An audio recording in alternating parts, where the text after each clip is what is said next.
ஹரே கிருஷ்ணா. எல்லாருக்கும் வணக்கம். ஹரே கிருஷ்ணா.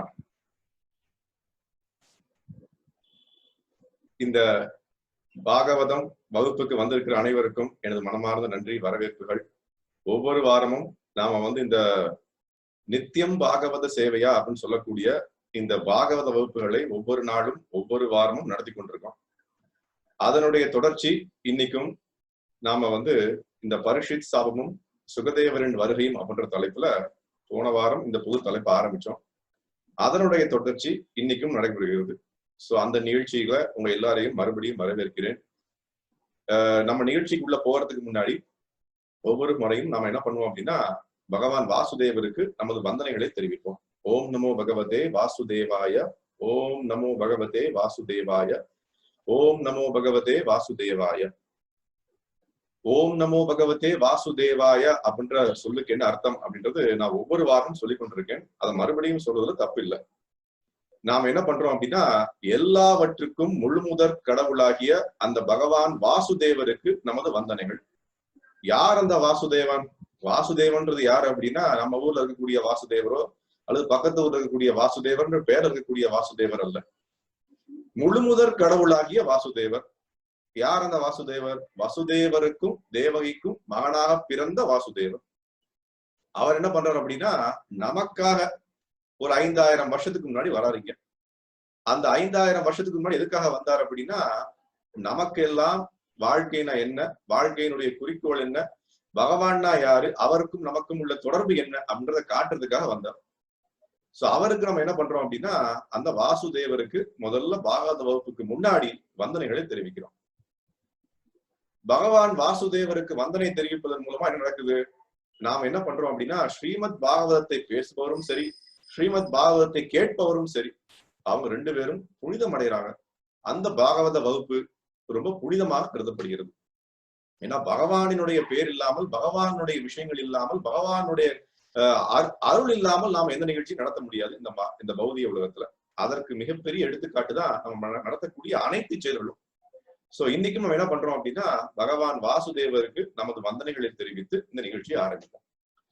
நாம மறுபடியும் என்ன பண்றோம் அப்படின்னா, ஒவ்வொரு வாரமும் உங்களுக்கு ஞாபகம் இருக்கும்னு நினைக்கிறேன். என்ன பண்றோம் அப்படின்னா, ஸ்ரீமத் பாகவதத்தினுடைய மகாத்மியம் என்ன, ஸ்ரீமத் பாகவதம்ன்றது என்ன, அதனுடைய உயர்ந்த ஸ்தலம் என்ன, அதை எதனால நம்ம ஒவ்வொரு நாளும் நித்தியம், நான் முதலே சொன்ன நித்தியம் பாகவத சேவையா, ஒவ்வொரு நாளும் பாகவதத்தினுடைய தொடர்பு கொள்ளணும், பாகவதாளுடைய தொடர்பு கொள்ளணும். பாகவதத்தினுடைய தொடர்பினால் நம்ம என்ன பண்ண முடியும் அப்படின்னா, வாழ்க்கையினுடைய நெறிமுறையை அடைய முடியும்.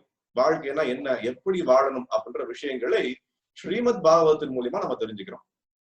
சோ அந்த ஸ்ரீமத் பாகவதத்தினுடைய மகாத்மியம் என்ன, அந்த பாகவதம் ஏன் ஒரு உயர்ந்த ஸ்தலத்தில் கருதப்படுகிறது, எல்லா புராணங்கள், எல்லா உபனிஷத்துகள், எல்லா விஷயங்களிலும் சுருக்கம் ஒரு அதாவது ரசமாலயம் அப்படின்னு சொல்லப்படுது. ரசமாலயம்னா எல்லா விதமான வேத சாஸ்திரங்களுடைய ரசம், அதுதான் ஸ்ரீமத் பாகவதம். சோ அந்த ஸ்ரீமத் பாகவதத்தினுடைய மகாத்மியத்தையும் நாம் ஒவ்வொரு வாரமும் பார்த்து கொண்டிருக்கோம். அதனுடைய தொடர்ச்சியா இந்த வாரம் என்ன பண்றோம் அப்படின்னா, நாம இப்ப பார்க்கக்கூடிய இந்த 18வது அத்தியாயம், முதல் காண்டம், ஸ்ரீமத் பாகவதத்தினுடைய முதல் காண்டம் 18வது அத்தியாயத்திலேயே சில ஸ்ரீமத் பாகவதத்தினுடைய குறிப்புகள் கொடுக்கப்பட்டிருக்கு. அதனுடைய உயர்ந்த தன்மை கொடுக்கப்பட்டிருக்கு. இதற்காக மற்ற அத்தியாயங்களை பார்க்கணும், இந்த அத்தியாயங்களிலேயே பார்க்கலாமே அப்படின்னு எனக்கு ஒரு நினைப்பு வந்தது. சோ அதனால இன்னைக்கு என்ன பண்றோம் அப்படின்னா, இந்த பாகவதத்தினுடைய 18வது முதல் காண்டத்தினுடைய 18வது அத்தியாயத்துல அதுல என்ன வருது அப்படின்னா, சில பாகவதத்தினுடைய உன்னத பெருமைகளை பற்றி சொல்லப்பட்டிருக்கு. அதை நம்ம இப்ப பார்க்கலாம். இது எனக்கு இருந்து வருது. 18வது அத்தியாயம். யாயா கதா பாகவதா கதனியோரு கர்மனஹ குணகர்மாஸ்ரீயா பும்பிர் சம்சேவ்யா ஸ்தாபு புஷிபிஹி. இது எங்கன்னா 18வது அத்தியாயத்தினுடைய 10வது ஸ்லோகம். இது இதுல என்ன சொல்லப்பட்டிருக்குன்னா, யாயா கதா பகவதா கதனியோரு கர்மனஹ குணகர்மாஸ்ரயா பும்பிர் சம்சேவ்யா ஸ்தாபு புஷிபிஹி. இதனுடைய மொழிபெயர்ப்பு நான் கொடுத்திருக்கேன். மொழிபெயர்ப்பு என்ன சொல்லப்பட்டிருக்கு அப்படின்னா, வாழ்வில் முழு பூரணத்துவத்தை அடைய விரும்புவர்கள், அதுதான் கடைசி வரி, சம்சேவ்யா ஸ்தாபி பூஷிபிஹி. வாழ்வில் முழு பூரணத்துவத்தை அடைய விரும்புபவர்கள். நான் வாழ்க்கைனா என்ன புரிஞ்சுக்கணும்னு ஆசைப்படுறேன், வாழ்க்கையினுடைய குறிக்கோளை புரிஞ்சுக்கணும்னு ஆசைப்படுறேன், வாழ்க்கைனா எப்படி வாழணும்னு ஆசைப்படுறேன் அப்படின்னு யாராவது நினைச்சாங்க அப்படின்னா, அற்புதமான செயல்பாடுபடுவரான பரமபுருஷரின் திவ்யமான செயல்கள் மற்றும் குணங்கள் யாரு, அதுதான் என்ன வருது அப்படின்னா, கதனியோரு கர்மனகா குணகர்மாஸ்ரயோ பும்பிர். நம்ம என்ன பண்றோம், அவருடைய குணங்கள், அவருடைய கர்மனா, அவருடைய செயல்கள், திவ்யமான குணங்கள், திவ்யமான கர்மனைகளை பற்றி நாம என்ன பண்றோம், அந்த பரம புருஷராகிய பகவானை பற்றிய அற்புதமான செயல்கள், அற்புதமான குணங்கள், அதை பற்றி நாம் என்ன பண்றோம், யாயா கதா பகவதா. இந்த பாகவதத்துல என்ன இருக்கு அப்படின்னா, அந்த பகவானினுடைய அற்புதமான கதைகள் தான் இருக்கு. ஆகியவற்றுடன் தொடர்புடைய எல்லா விஷயங்களும் அடக்கத்துடன் கேட்க வேண்டும், அடக்கத்துடன் கேட்க வேண்டும். நமக்கு முதல்ல ஆன்மீக வாழ்க்கையில முதல் படி என்ன அப்படின்னா அடக்கம். அடக்கம் ரொம்ப முக்கியம். நாம் என்ன பண்றோம் அப்படின்னா, எனக்கு ஒண்ணுமே தெரியாது, பகவானினுடைய கருணையினால் எனக்கு கிடைக்குது, பகவானினுடைய கருணை இல்லாமல் எதுவுமே நடக்காது அப்படின்ற முதல் பக்குவத்தை நாம் அடைய வேண்டும். எனக்கு எல்லாமே தெரியுமே, நான் எல்லாம் படிச்சிருக்கேன், நான் பகவத்கீதையை முழுமையா படித்திருக்கிறேன், பாகவத்தை முழுமையா படிச்சிருக்கேன், எல்லாமே எனக்கு தெரியும் அப்படின்னு அடக்கம் இல்லாத நபர்களுக்கு இந்த கதை மாற தெரியாது, வெறும் கதையாக தெரியும். இந்த அற்புதமான கதைகளா தெரியாது. எவ்வளவு அற்புதமான விஷயங்கள் பாகவத்துல வருது. யார் ஒருத்தன் முதல்ல அப்ப என்ன சொல்லப்படுறான் அப்படின்னா, யார் ஒருத்தன் வாழ்க்கையில பூர்ணத்துவத்தை அடையணும்னு ஆசைப்படுறானோ அதுதானே முக்கியம். வாழ்க்கையில பூர்ணத்துவத்தை அடைய வேண்டும்னு ஆசை இல்லை அப்படின்னா அவன் மிருகமாகின்றான். மிருகமானவனுக்கு போய் வாழ்க்கைனா என்ன, வாழ்க்கை எப்படி வாழணும், வாழ்க்கையினுடைய குறிக்கோள் என்னன்னு எப்படி சொல்ல முடியும்? சொல்ல முடியாது. மிருகத்துக்கு போய் சொல்ல முடியுமா வாழ்க்கைனா இப்படி வாழணும், இப்படித்தான் வாழ்க்கை, பகவான் ஒருத்தர் இருக்கார், அவருக்கும் உனக்கும் உள்ள தொடர்பு என்ன, இதெல்லாம் பேச முடியாது. அப்ப நமது வாழ்க்கையும் எப்பொழுது வாழ்க்கையினுடைய பூர்ணத்துவத்தை புரிந்து கொள்ள முடியவில்லையோ அப்ப நம்ம என்ன ஆயிடுறோம், ஒரு மிருகமாக மாறிவிடுறோம். அது முக்கியமான வார்த்தை என்ன, அவன் எப்பொழுது மனிதனாக மாறுகின்றான், அடக்கத்துடன் கேட்கும் ஆசையை வளர்க்கின்றான், அடக்கத்துடன் கேட்கிறான், குருவை அடைகின்றான், பாகவதத்தை அடைகின்றான், பாகவதாலை அடைகின்றான். முக்கியமான ஒரு விஷயம் அதுதான். அவன் என்ன பண்றான் அப்படின்னா, இங்க வரக்கூடிய விஷயம் என்ன அப்படின்னா, யார் ஒருத்தன் சம்சேவ்யா அப்படின்ற வார்த்தை வருது, சம்சேவ்யா ஸ்தாபு பூஷ்மிகி, ரொம்ப ரொம்ப அடக்கத்துடன் அவன் கேட்கின்றான். எதை கேட்கணும், குணகர்மாஸ்ரயாக, குணங்கள் கர்மங்கள், எந்த ஆசிரியாக அப்படின்னா அதற்கு பூரணமாக சரணடைந்து, அவருக்கு என்ன, அவர் பகவானுக்கு ஒரு அருமையான பேர் இருக்கு, என்ன அப்படின்னா உருக்கிரமஹா.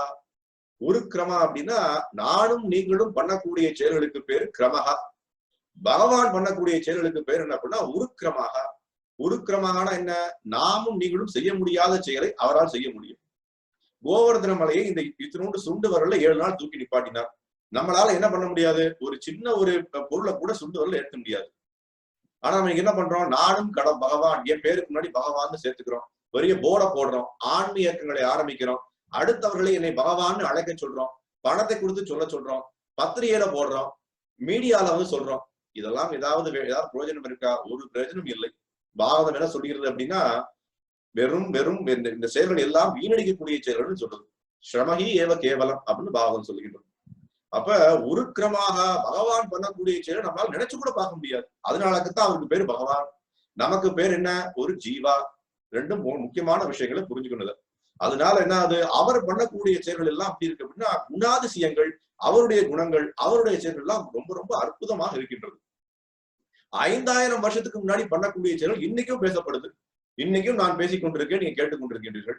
இன்னைக்கும் ஏதோ ஒரு மூலையில அந்த மாதிரி விஷயங்களை பக்தர்கள் ரொம்ப ஆர்வத்துடன் கேட்கின்றனர். வாழ்க்கையில அதை எப்படி நெறிமுறைப்படுத்தணும்ன்ற விஷயத்தையும் புரிஞ்சு கொள்கின்றனர். அப்ப இதை எப்படி பண்ணணும் அப்படின்னா, படிப்படியாக ஸ்ரீமத் பாகவதத்தை கேட்கும் மனோபாவத்தை வளர்த்துக்க வேண்டும் இல்லையா? ரொம்ப முக்கியம். என்ன அப்படின்னா, உதாரணத்துக்கு ஒரு பௌதிக படிப்புக்கு போறோம், ஒரு காலேஜ்ல ஜாயின் பண்றோம். காலேஜ்ல ஜாயின் பண்ணும் போது என்ன, முதல்லயே நமக்கு PhD பட்டம் கொடுத்துருவாங்களா? கொடுக்க மாட்டாங்க. முதல்ல என்ன பண்ணணும், LKG படிக்கணும், UKG படிக்கணும், 1ஆம் வகுப்பு, 10ஆம் வகுப்பு, 12ஆம் வகுப்பு, BA படிப்போம், MA படிப்போம், MPhil படிக்கிறோம், அப்புறம் PhD படிக்கணும். நான் அப்படியே இந்த உதாரணத்தை பல முறை சொல்லியிருக்கோம். என்ன அப்படின்னா, நான் இந்த பிறவியில PhD படிச்சிருக்கேன், மிகப்பெரிய மேதாவி, உலகத்துல எல்லாரும் போற்றக்கூடிய மிகப்பெரிய விஞ்ஞானி, அறிவாளி, மேதை எல்லாம் சொல்லப்பட்டிருக்கோம். ஆனால் அடுத்த பிறவில திருப்பி LKGல இருந்து ஆரம்பிக்கணும். யாராவது சொல்ல முடியுமா, நான் போன பிறவில ஐன்ஸ்டீனா இருந்தேன், நான் போன பிறகு நியூட்டனா இருந்தேன், போன பிறவில மிகப்பெரிய ஒரு ஆளா இருந்தேன், இந்த பிறவில நான் LKG படிக்க மாட்டேன், திருப்பி அங்கதான் படிக்கணும். ஆரம்ப நிலை படிப்புல இருந்தா படிப்படியாக தான் முன்னேற முடியும். யாராவது சொல்ல முடியுமா, நான் பெரிய மந்திரி பையன், நான் பெரிய MLA பையன், எங்க அப்பா யாருன்னு தெரியுமா, எனக்கு நீங்க உடனே டாக்டர் பட்டத்தை கொடுங்க அப்படின்னு சொல்ல முடியுமா? சொல்ல முடியாது. படிப்படியாகத்தான் பண்ண வேண்டும். அப்ப என்ன அர்த்தம் அப்படின்னா, பாகவதமும் அதே மாதிரிதான். எனக்கு ஒன்றும் தெரியாது, பகவானுடைய கருணை எனக்கு தேவை, பாகவதனுடைய கருணை தேவை, அவர்களுக்கு நான் அடிபணிந்து சேவை செய்து இந்த விஷயத்தை புரிந்து கொள்வேன் என்ற விஷயத்தை மூலம் புரிந்து கொள்ள வேண்டும் இல்லையா? என்ன பண்றோம் அப்படின்னா, நாம இந்த பௌதிக உலகத்துக்குள்ள வந்ததே எதுக்காக வந்திருக்கோம் அப்படின்னா, மிகப்பெரிய ஒரு பெரிய பொக்கிஷத்தை எடுத்துட்டு வந்திருக்கோம். என்ன பொக்கிஷம்? 4 பொக்கிஷங்கள் அல்லது 4 நமக்கு என்ன பண்றோம்னா மிகப்பெரிய ஒரு பொருள்கள் கொடுக்கப்பட்டிருக்கு. 4 பொக்கிஷங்களை நம்ம என்ன பண்றோம்? பையாக தூக்கி கொண்டு வந்திருக்கோம். அந்த 4 பொக்கிஷங்கள் என்ன? பிறப்பு, இறப்பு, முதுமை, நோய். இந்த 4 பொக்கிஷங்களும் என்ன ஆகும் அப்படின்னா எல்லாருக்கும் கொடுத்தாச்சு. உங்களுக்கு கிடைக்கும், எனக்கும் கிடைக்கும், எல்லாருக்கும் கிடைக்கும். யாராவது எனக்கு வந்து அந்த பொக்கிஷம் கிடைக்கலையே சார் அப்படின்னு சொல்ல முடியுமா? சொல்ல முடியாது. எல்லாருக்கும் அந்த பொக்கிஷம் கொடுக்கப்பட்டாச்சு. பிறப்பு, இறப்பு, முதுமை, நோய். இந்த 4 பொக்கிஷங்கள், இந்த 4 பாரங்களை, இந்த பாரங்களை கொஞ்சம் இறக்கி வைக்கலாமா இல்லையா? இறக்கி வைக்கிறதுக்கான மனோபாவத்தை நம்ம வளர்த்துக்கல. இந்த பாரங்களை தலையிலேயே வச்சுக்கிறோம். வாழ்க்கை பூரா எந்த பிறப்பு, இறப்பு, முதுமை, நோய்ன்ற விஷயத்தை. அப்ப எப்படி இந்த பிறப்பு, இறப்பு, முதுமை, நோய்ன்ற சக்கரத்திலிருந்து வெளியில வர முடியும்? எப்படி வெளியில வர முடியும் அப்படின்னா, நித்தியம் பாகவத சேவையா, பகவானினுடைய விஷயங்களில் நாம லயித்து கொண்டு, பகவானினுடைய விஷயங்களில் நாம் ஆர்வம் காட்டி, பகவானுடைய விஷயங்களை தினமும் நாம் நம்மளுடைய வாழ்க்கையில் நெறிமுறைப்படுத்தும் போது நம்ம என்ன பண்ணுவோம்? இந்த மாதிரி இருக்கக்கூடிய விஷயங்களான பிறப்பு, இறப்பு, முதுமை, நோய் அப்படின்ற விஷயத்துல இருந்து வெளியில வர முடியும் அப்படின்ற விஷயத்தை நம்ம பார்க்கிறோம். இப்ப போன வாரம் இதான் வந்து ஸ்ரீமத் பாகவதத்தினுடைய முக்கியமான விஷயம். ஸ்ரீமத் பாகவதம் நமது வாழ்க்கையில யாயா கதா புஷ்பி, இந்த ஸ்லோகத்தினுடைய அர்த்தம் அதுதான். தினம் தினம் அந்த கதைகளை கேட்கறதுக்கான ஆர்வத்தை வளர்த்துக்க வேண்டும். சோ இதை முடிஞ்சு நம்ம என்ன பண்றோம்? போன வந்து தலைப்புக்குள்ள போகலாம். தலைப்பு என்ன? மகாராஜ் பரீட்சித்துக்கு ஒரு சாபம் கிடைக்கிறது. அந்த சாபத்தை என்ன பண்றார்? அவர் ரொம்ப ரொம்ப நேர்த்தியாக கையாளுகின்றார். அவர் நேர்த்தியாக கையாண்டதுனால என்னாச்சு? அதை வந்து அந்த விஷயத்தை வந்து செயல்முறைப்படுத்துறதுக்கு யார் வரா? சுகதேவ் கோஸ்வாமி வருகின்றார். அப்ப போன வாரம் என்ன பார்த்தோம் எல்லாருக்கும் தெரியுமா? ஞாபகம் இருக்கிறதா? போன வாரம் என்ன பார்த்தோம் அப்படின்னா, பரீட்சித் மகாராஜ் என்ன பண்றாரு அப்படின்னா, வாழ்க்கையினுடைய எவ்வாறு வந்து ஒரு பக்குவ நிலையை அடைய வேண்டும். இன்னைக்கு சொன்னேன் இல்லையா, முதல்ல நம்ம பார்த்த ஸ்லோகத்தையும் அதான் இருக்கு. என்ன சொன்னோம்?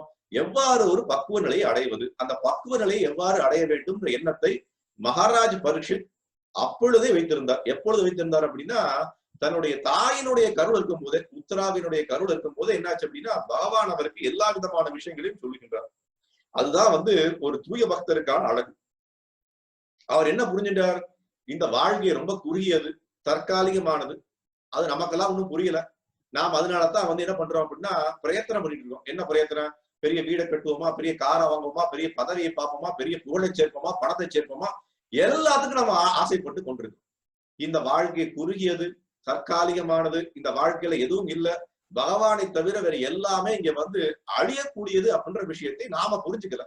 ஆனால் மிகப்பெரிய ஒரு ராஜா, மிகப்பெரிய ஒரு சாம்ராஜ்யத்தை நடத்தி கொண்டிருந்த மகாராஜ் பரீட்சித்துக்கு அவருக்கு ரொம்ப ரொம்ப தெளிவா புரிஞ்சு விட்டது. நான் எதற்காக இதெல்லாம் பண்ணணும், எதற்காக நான் பிரயத்தனம் பண்ணணும், என் ராஜாங்கத்தை பெருசா வளர்க்கணும், எதற்காக நான் இதை மாதிரி பண்ணணும் அப்படின்ற எண்ணங்களே அவருக்கு இல்லை. அவர் எதுல இது பண்ணிட்டு இருந்தார் அப்படின்னா, எவ்வாறு நான் பகவானை அடைவது, எவ்வாறு பகவானுடைய விஷயங்களை கேட்பது அப்படின்ற விஷயத்தை பற்றி அவர் கேட்கின்றார். சோ அதான் நம்ம என்ன பார்க்க போறோம்? இந்த 18ஆவது அத்தியாயத்துல வரக்கூடிய விஷயங்கள் நாம என்ன பண்றோம் அப்படின்னா படிப்படியா நம்ம புரிஞ்சுப்போம். இப்ப சூத கோஸ்வாமினா யாரு? அவர் என்ன பண்றாரு? அதையும் நான் ஒரு முன்னுரை மாதிரி கொடுக்க ஆசைப்படுறேன். யார் அப்படின்னா, முதல்ல மகாராஜ் பரீட்சித்துக்கு ஒரு சாபம் கிடைக்கிறது. அதை நம்ம தொடர்ந்து பார்ப்போம். அந்த சாபம் என்ன பண்றாரு அப்படின்னா, 7 நாட்கள்ல அவர் வந்து உடல் பிரிய போகின்றது அப்படின்றது அவருக்கு தெரிய வருது. நமக்கெல்லாம் தெரியல, எவ்வளவு நாட்கள் இருக்கிறதோ தெரியல. பரவாயில்ல, நாம என்ன பண்ணணும்? அப்போதைக்கு இப்போதே சொல்லி வைத்தேன்னு சொல்ற மாதிரி இப்பொழுதே பகவானை பற்றி நினைக்கணும். எப்பொழுதும் பகவானை பற்றி நினைக்கணும். நம்ம அப்படி நினைக்கிற மாட்டேங்கிறோம். அதற்குரிய பயிற்சியை ஏற்படுத்தணும். இந்த ஸ்ரீமத் பாகவத வகுப்புகள்லாம் அதற்கு தான் இருக்கு. என்ன பண்றோம் அப்படின்னா, எல்லாருக்கும் அந்த பயிற்சியை கொடுக்குறோம். என்ன பயிற்சி? நித்தியம் பாகவத சேவையா, தினமும் 24 மணி நேரமும். நித்தியம்ன்ற வார்த்தைக்கு என்ன அப்படின்னா தினமும்ன்ற அர்த்தம் இல்ல. 24 மணி நேரம் பாகவத விஷயங்களையே நம்மளால பண்ண முடியாது, பகவானை பற்றி ஏன் நினைக்க முடியாது, நாம ஏன் வந்து அந்த உணர்வுகளை மாற்ற முடியாது அப்படின்ற விஷயத்தை நாம் சொல்லி கொடுக்கின்றோம். அப்ப என்ன பண்றாரு? முதல்ல அவர் அந்த வந்து அந்த இதுல போய் உட்கார்ந்து சுகதேவ் கோஸ்வாமியை பார்க்க வர்றார். சுகதேவ் கோஸ்வாமி அவருக்கு பாகவதை சொல்லி கொடுக்கின்றார். அவர் கூட இருக்கக்கூடிய ஒரு நபர் தான் அந்த சூத்த கோஸ்வாமின்றவர். அவர் என்ன பண்றாரு அப்படின்னா, அங்க அவர் தான் கேட்ட விஷயங்களை மறுபடியும் நைமிசாரண்யத்தில் மற்ற ரிஷிகளுக்கு சொல்லி கொடுக்கின்றார். மற்ற ரிஷிகள் போன வாரம் நம்ம பார்த்த விஷயங்கள்லாம் என்ன? மற்ற ரிஷிகள் வந்து சூத்த கோஸ்வாமியை கேட்கின்றனர். என்ன அப்படின்னா, எவ்வாறு இந்த அற்புதமான விஷயங்களை நீங்க இந்த பாக்கியவானா இருந்தீர்களே, அந்த பாக்கியத்தை எங்களுக்கும் கொடுங்களேன், நாங்களும் பாக்கியசாலிகளா மாறுறோமே அப்படின்ற விஷயத்தை அவர்களும் பணியுடன் கேட்கின்றனர், அடக்கத்துடன் கேட்கின்றனர். மறுபடியும் அங்கதானே வருது அடக்கம், பணிவு. பகவானை பற்றிய விஷயங்களை தெரிந்து கொள்ளணும் அப்படின்னா இந்த 2 விஷயங்களும் ரொம்ப ரொம்ப முக்கியம் அப்படின்றதை மறுபடியும் மறுபடியும் மறுபடியும் ஸ்ரீமத் பாகவதம் நமக்கு எடுத்துக்காட்டாக காட்டுகின்றது அப்படின்றத நம்ம புரிஞ்சுக்கிறோம்.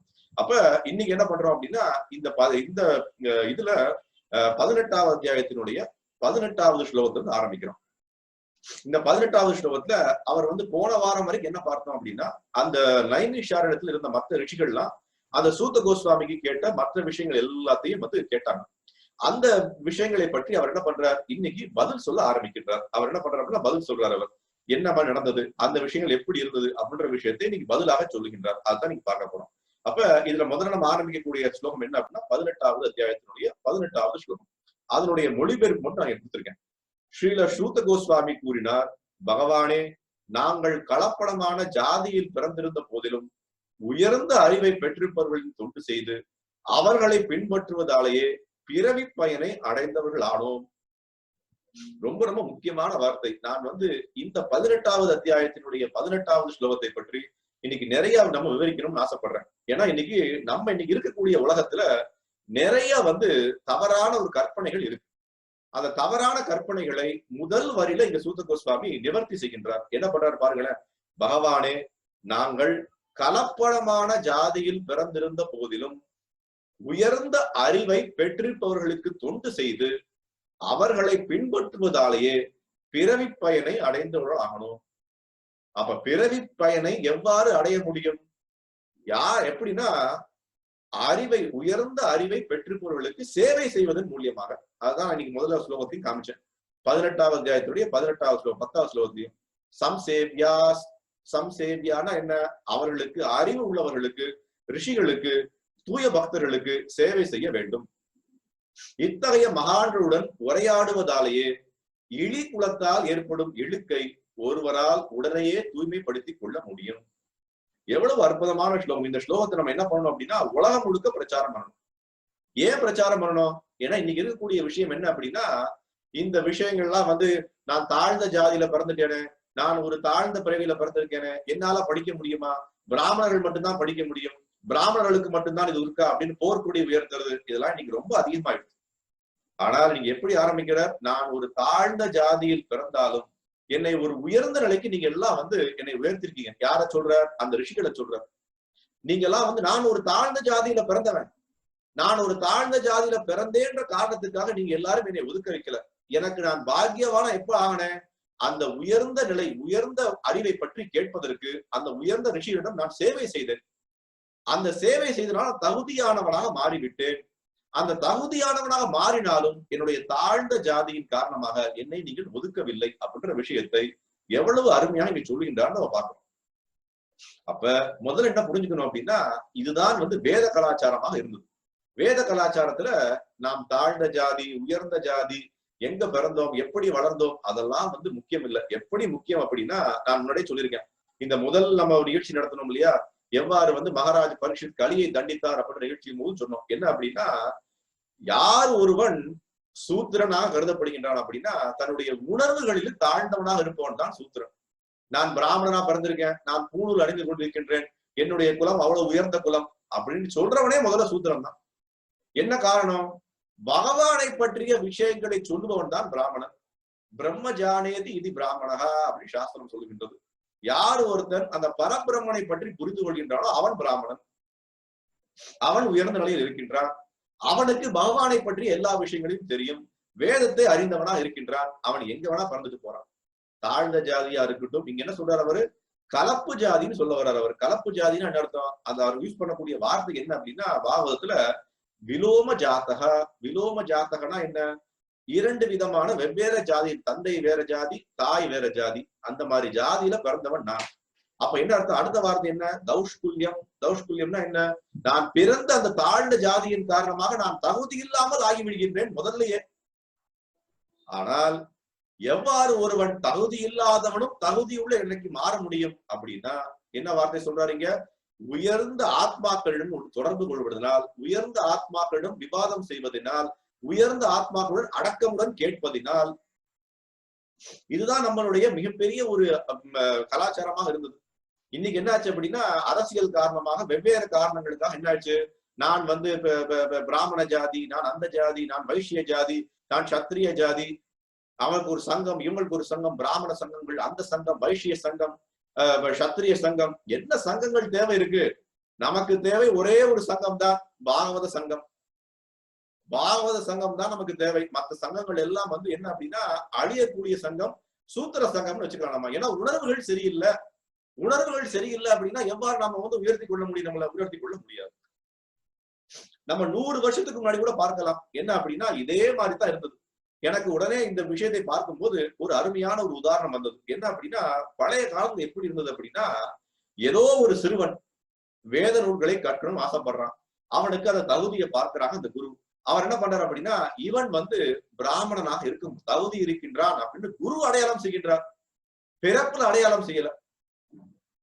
வேத நூல் இதுல வந்து உபனிஷத்துல ஒரு அருமையான ஒரு உதாரணம் வருகின்றது. என்ன உதாரணம் அப்படின்னா, ஒரு நிகழ்ச்சி, ஒரு சிறுவன் போய் ஒரு குருவை சந்திக்கிறான். குருவை சந்திச்சு என்ன கேட்கிறான் அப்படின்னா, நான் வந்து உங்க குருகுலத்துல ஜாயின் பண்ணணும்னு ஆசைப்படுறேன், சேரணும்னு ஆசைப்படுறேன் அப்படின்னு கேட்கிறான். அப்ப அவர் என்ன சொல்றாரு அப்படின்னா, உங்க அப்பா யாருன்னு எனக்கு சொல்லு அப்படின்னு கேட்கிறார் அவர். உடனே அவன் என்ன சொல்றான், நான் போய் தந்த தாயாருன்னு கேட்டுக்கொண்டு வருகின்றேன் அப்படின்னு கிளம்புறான். அவன் போய் தன்னுடைய தாயிடம் கேட்கிறான், என்னுடைய குரு கேட்கிறார், என்னுடைய தந்தை யாருன்னு கேட்கிறார் அப்படின்னு சொல்றான். தாயார் என்ன சொல்றாரு அப்படின்னா, உன்னுடைய தந்தை எனக்கு யாரும் தெரியாது, நான் வேஷியாக இருந்தவள், உன்னுடைய தந்தை யாருன்னு எனக்கு தெரியாதேப்பா அப்படின்னு சொல்றாங்க. இவன் போய் என்ன சொல்றாங்க குருட்ட மறுநாள், என்னுடைய தந்தை யாருன்னு எனக்கு தாயார் தெரியாதுன்னு சொல்றாங்க, அதனால என்னால சொல்ல முடியவில்லை அப்படின்னு சொல்றான்.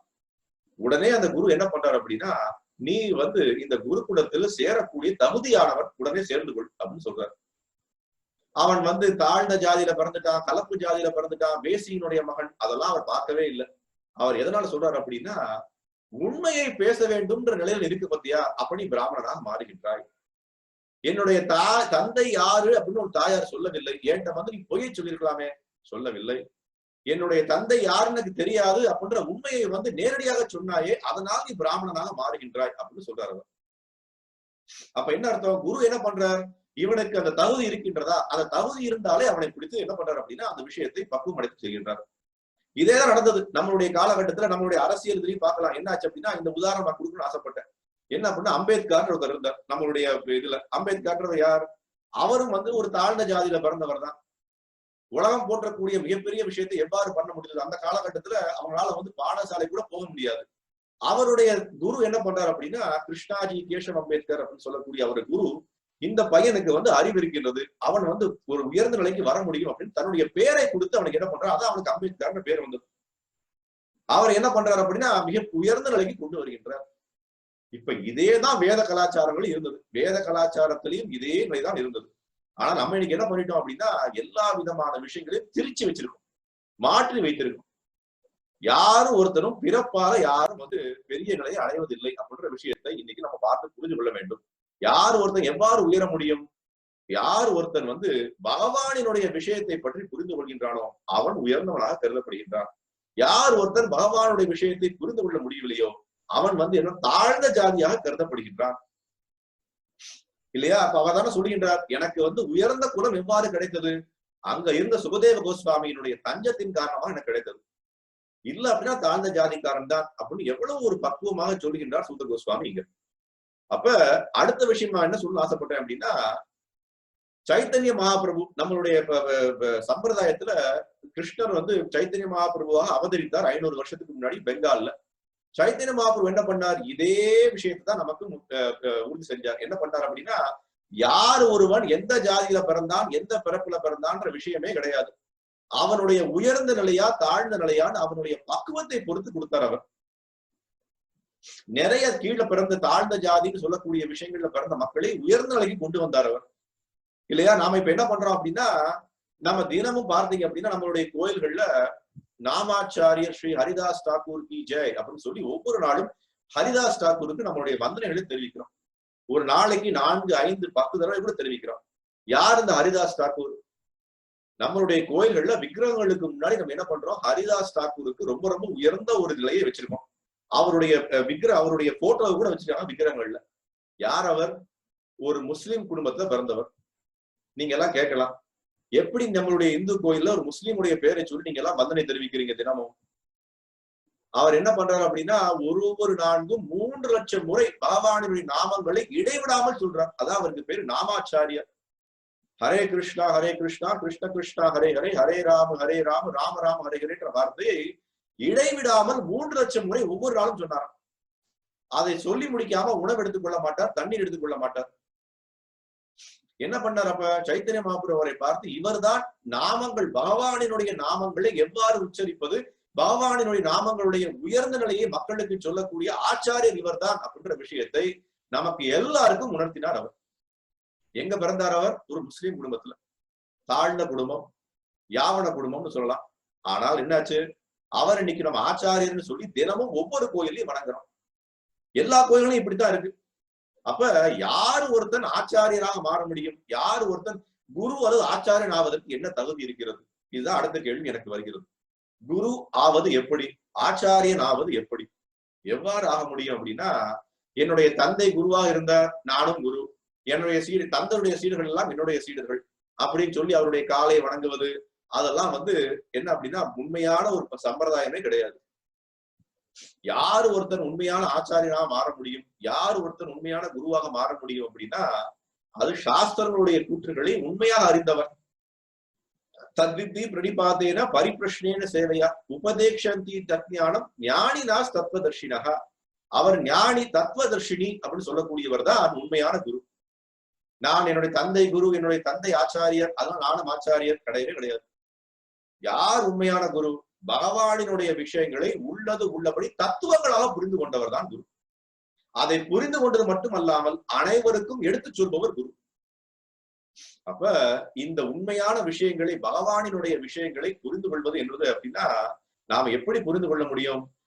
அதே மாதிரி தான் இந்த உதாரணம் ரொம்ப ரொம்ப நல்ல உதாரணம். அது எவ்வாறு காந்தத்தை உருவாக்குகின்றனர். நீங்க பார்த்திருப்பீங்க, காந்தம் இருக்கு இல்லையா, மேக்னெட் எப்படி உருவாக்குறாங்க? இன்னொரு காந்தத்தோட அதை கட்டி வைப்பாங்க. தினமும் அந்த காந்தத்தை உரசுவாங்க.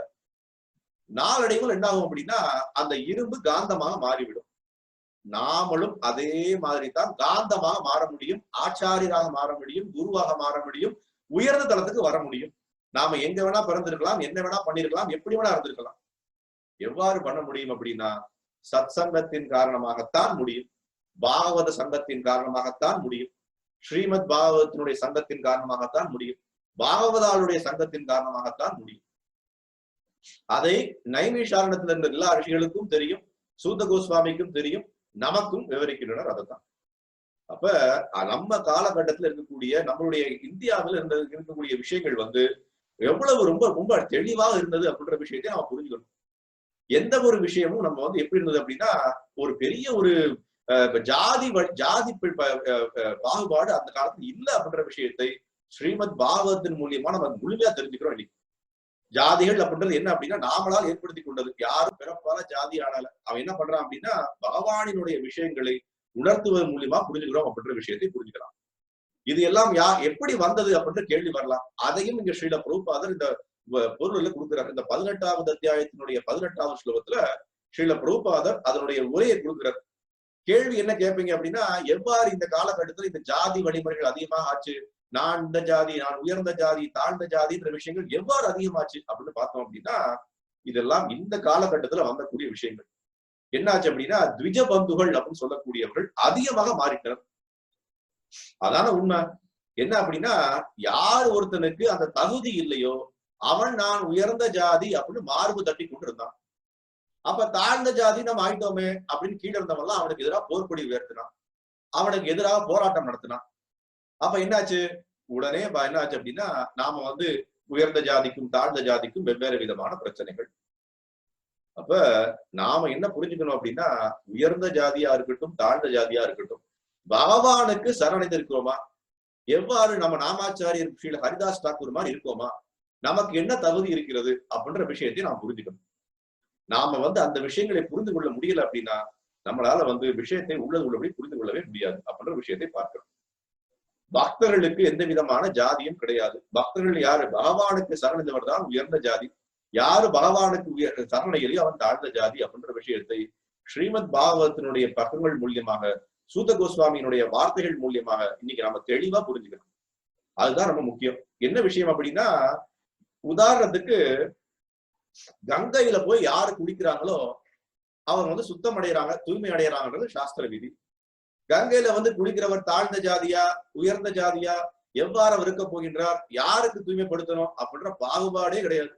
உயர்ந்த ஜாதியா இருக்கட்டும், தாழ்ந்த ஜாதியா இருக்கட்டும், எப்படி வேணா பிறந்து இருக்கட்டும், கங்கைக்குள்ள போய் யார் ஒருத்தர் இறங்குகின்றாரோ அவர் தூய்மை அடைகின்றார். அதே மாதிரி தான் பகவானினுடைய நாமங்கள், பகவானுடைய வந்தனைகள், பகவானை போற்றுதல், பகவானை பற்றிய விஷயங்கள், யார் அதனுடைய சங்கத்தை எடுத்துக்கொண்டாலும் தூய்மைப்படுத்தப்படுவார்கள், தகுதி அடைய செய்வார்கள், உயர்ந்த நிலைக்கு வருவார்கள், அவர்கள் சுத்தம் அடைவார்கள். இல்லையா? அது ரொம்ப முக்கியமான விஷயம். நாம சுத்தம் அடைகிறது எப்படி, நாம நம்மளை எப்படி பக்குவப்படுத்திக் கொள்வது எப்படி? இன்னைக்கு முதல்ல ஆரம்பத்தை நான் சொன்னேன். என்ன சொன்னேன் அப்படின்னா, யார் ஒருவர் தன்னுடைய வாழ்க்கையில உன்னதமான வாழ்க்கையினுடைய குறிக்கோளை புரிஞ்சுக்கணும்னு ஆசைப்படுறாங்களோ அவங்க என்ன பண்ணுவாங்க அப்படின்னா, நான் தாழ்ந்த ஜாதி, உயர்ந்த ஜாதி, அந்த ஜாதி, இந்த ஜாதின்னு இல்லாமல் பகவானினுடைய ஜாதி, நாராயண குடும்பகம், எல்லாம் நாராயணனுக்கு நான் தகுதி அடைஞ்சவன், நாராயணனுக்கு சரணடைந்தவன்ற விஷயத்தை நாம தெளிவாக புரிந்து கொள்ள வேண்டும் அப்படின்ற விஷயத்தை நாம் புரிந்து கொள்ள. அதை நம்மளால புரிஞ்சுக்க முடியல அப்படின்னா நாம என்ன பண்ண முடியும்? நாம பகவத் விஷயங்கள்ல நம்மளுடைய விஷயங்களை உண்மையாக புரிந்து கொள்ளவே முடியாது. அதற்குத்தான் சைத்தன்ய மகாபிரபு என்ன சொன்னார் அப்படின்னா, எல்லா விதமான இந்தியாவில பிறந்த அனைவர்களும், நம்மளுடைய கலாச்சாரத்தை தெரிந்தவர்கள் அனைவரும் உலகம் முழுக்க போய் பிரச்சாரம் பண்ணணும்னு சொன்னார் அவர். மிகச்சிறந்த பரோபகாரம் என்ன அப்படின்னா, விஷயத்தை, பகவத் விஷயங்களை எல்லாவற்றுக்கும் சொல்வதுதான் மிகப்பெரிய ஒரு விஷயம். நாம இன்னைக்கு என்ன பண்றோம் அப்படின்னா, அந்த விஷயங்களை செய்யாமல் வெவ்வேறு விதமான விஷயங்களை செஞ்சு கொண்டிருக்கோம். ஆஸ்பத்திரிகளை கட்டுவது, அனாதை ஆசிரமங்கள் கட்டுவது, மக்களுக்கு உணவு கொடுப்பது, மக்களுக்கு உடை கொடுப்பது, மக்களுக்கு கல்வி கொடுப்பது, நான் அன்னதானம் கொடுப்பது, இதெல்லாம் வாழ்க்கையினுடைய குறிக்கோளாக நினைத்துக் கொண்டிருக்கோம். உண்மையானது சைத்தன்ய மகாபிரபு என்ன சொல்லி கொடுத்தாரு அப்படின்னா, உண்மையான பரோபகாரம் என்ன? அனைவரையும் பகவானினுடைய பாதங்களை கொண்டு வருவதுதான் மிகச்சிறந்த பரோபகாரம். ஏன் அது மிகச்சிறந்த பரோபகாரமா கருதப்படுகிறது? உதாரணத்துக்கு 4 பேருக்கு சொல்லுகின்றேன், ஐயா நீ ஏன் பகவானுக்கு சரணடையக்கூடாது, பகவானுடைய விஷயங்களை ஏன் செய்யக்கூடாது, பகவானுடைய நாமங்களை ஏன் சொல்லக்கூடாது, தினமும் ஸ்ரீமத் பாகவத்தை ஏன் படிக்கக்கூடாது அப்படின்ற விஷயத்தை சொல்லிக் கொண்டிருக்கோம். 4ல் ஒரு ஆள் கண்டிப்பா பண்ணலாமே அப்படின்ற அவர் வாழ்க்கையை உயர்ந்த நிலைக்கு கொண்டு விட்டார்னு வச்சுப்போமே. அப்ப என்னாச்சு? அவர் மறுபடியும் பிறப்பெடுப்பதில்லை.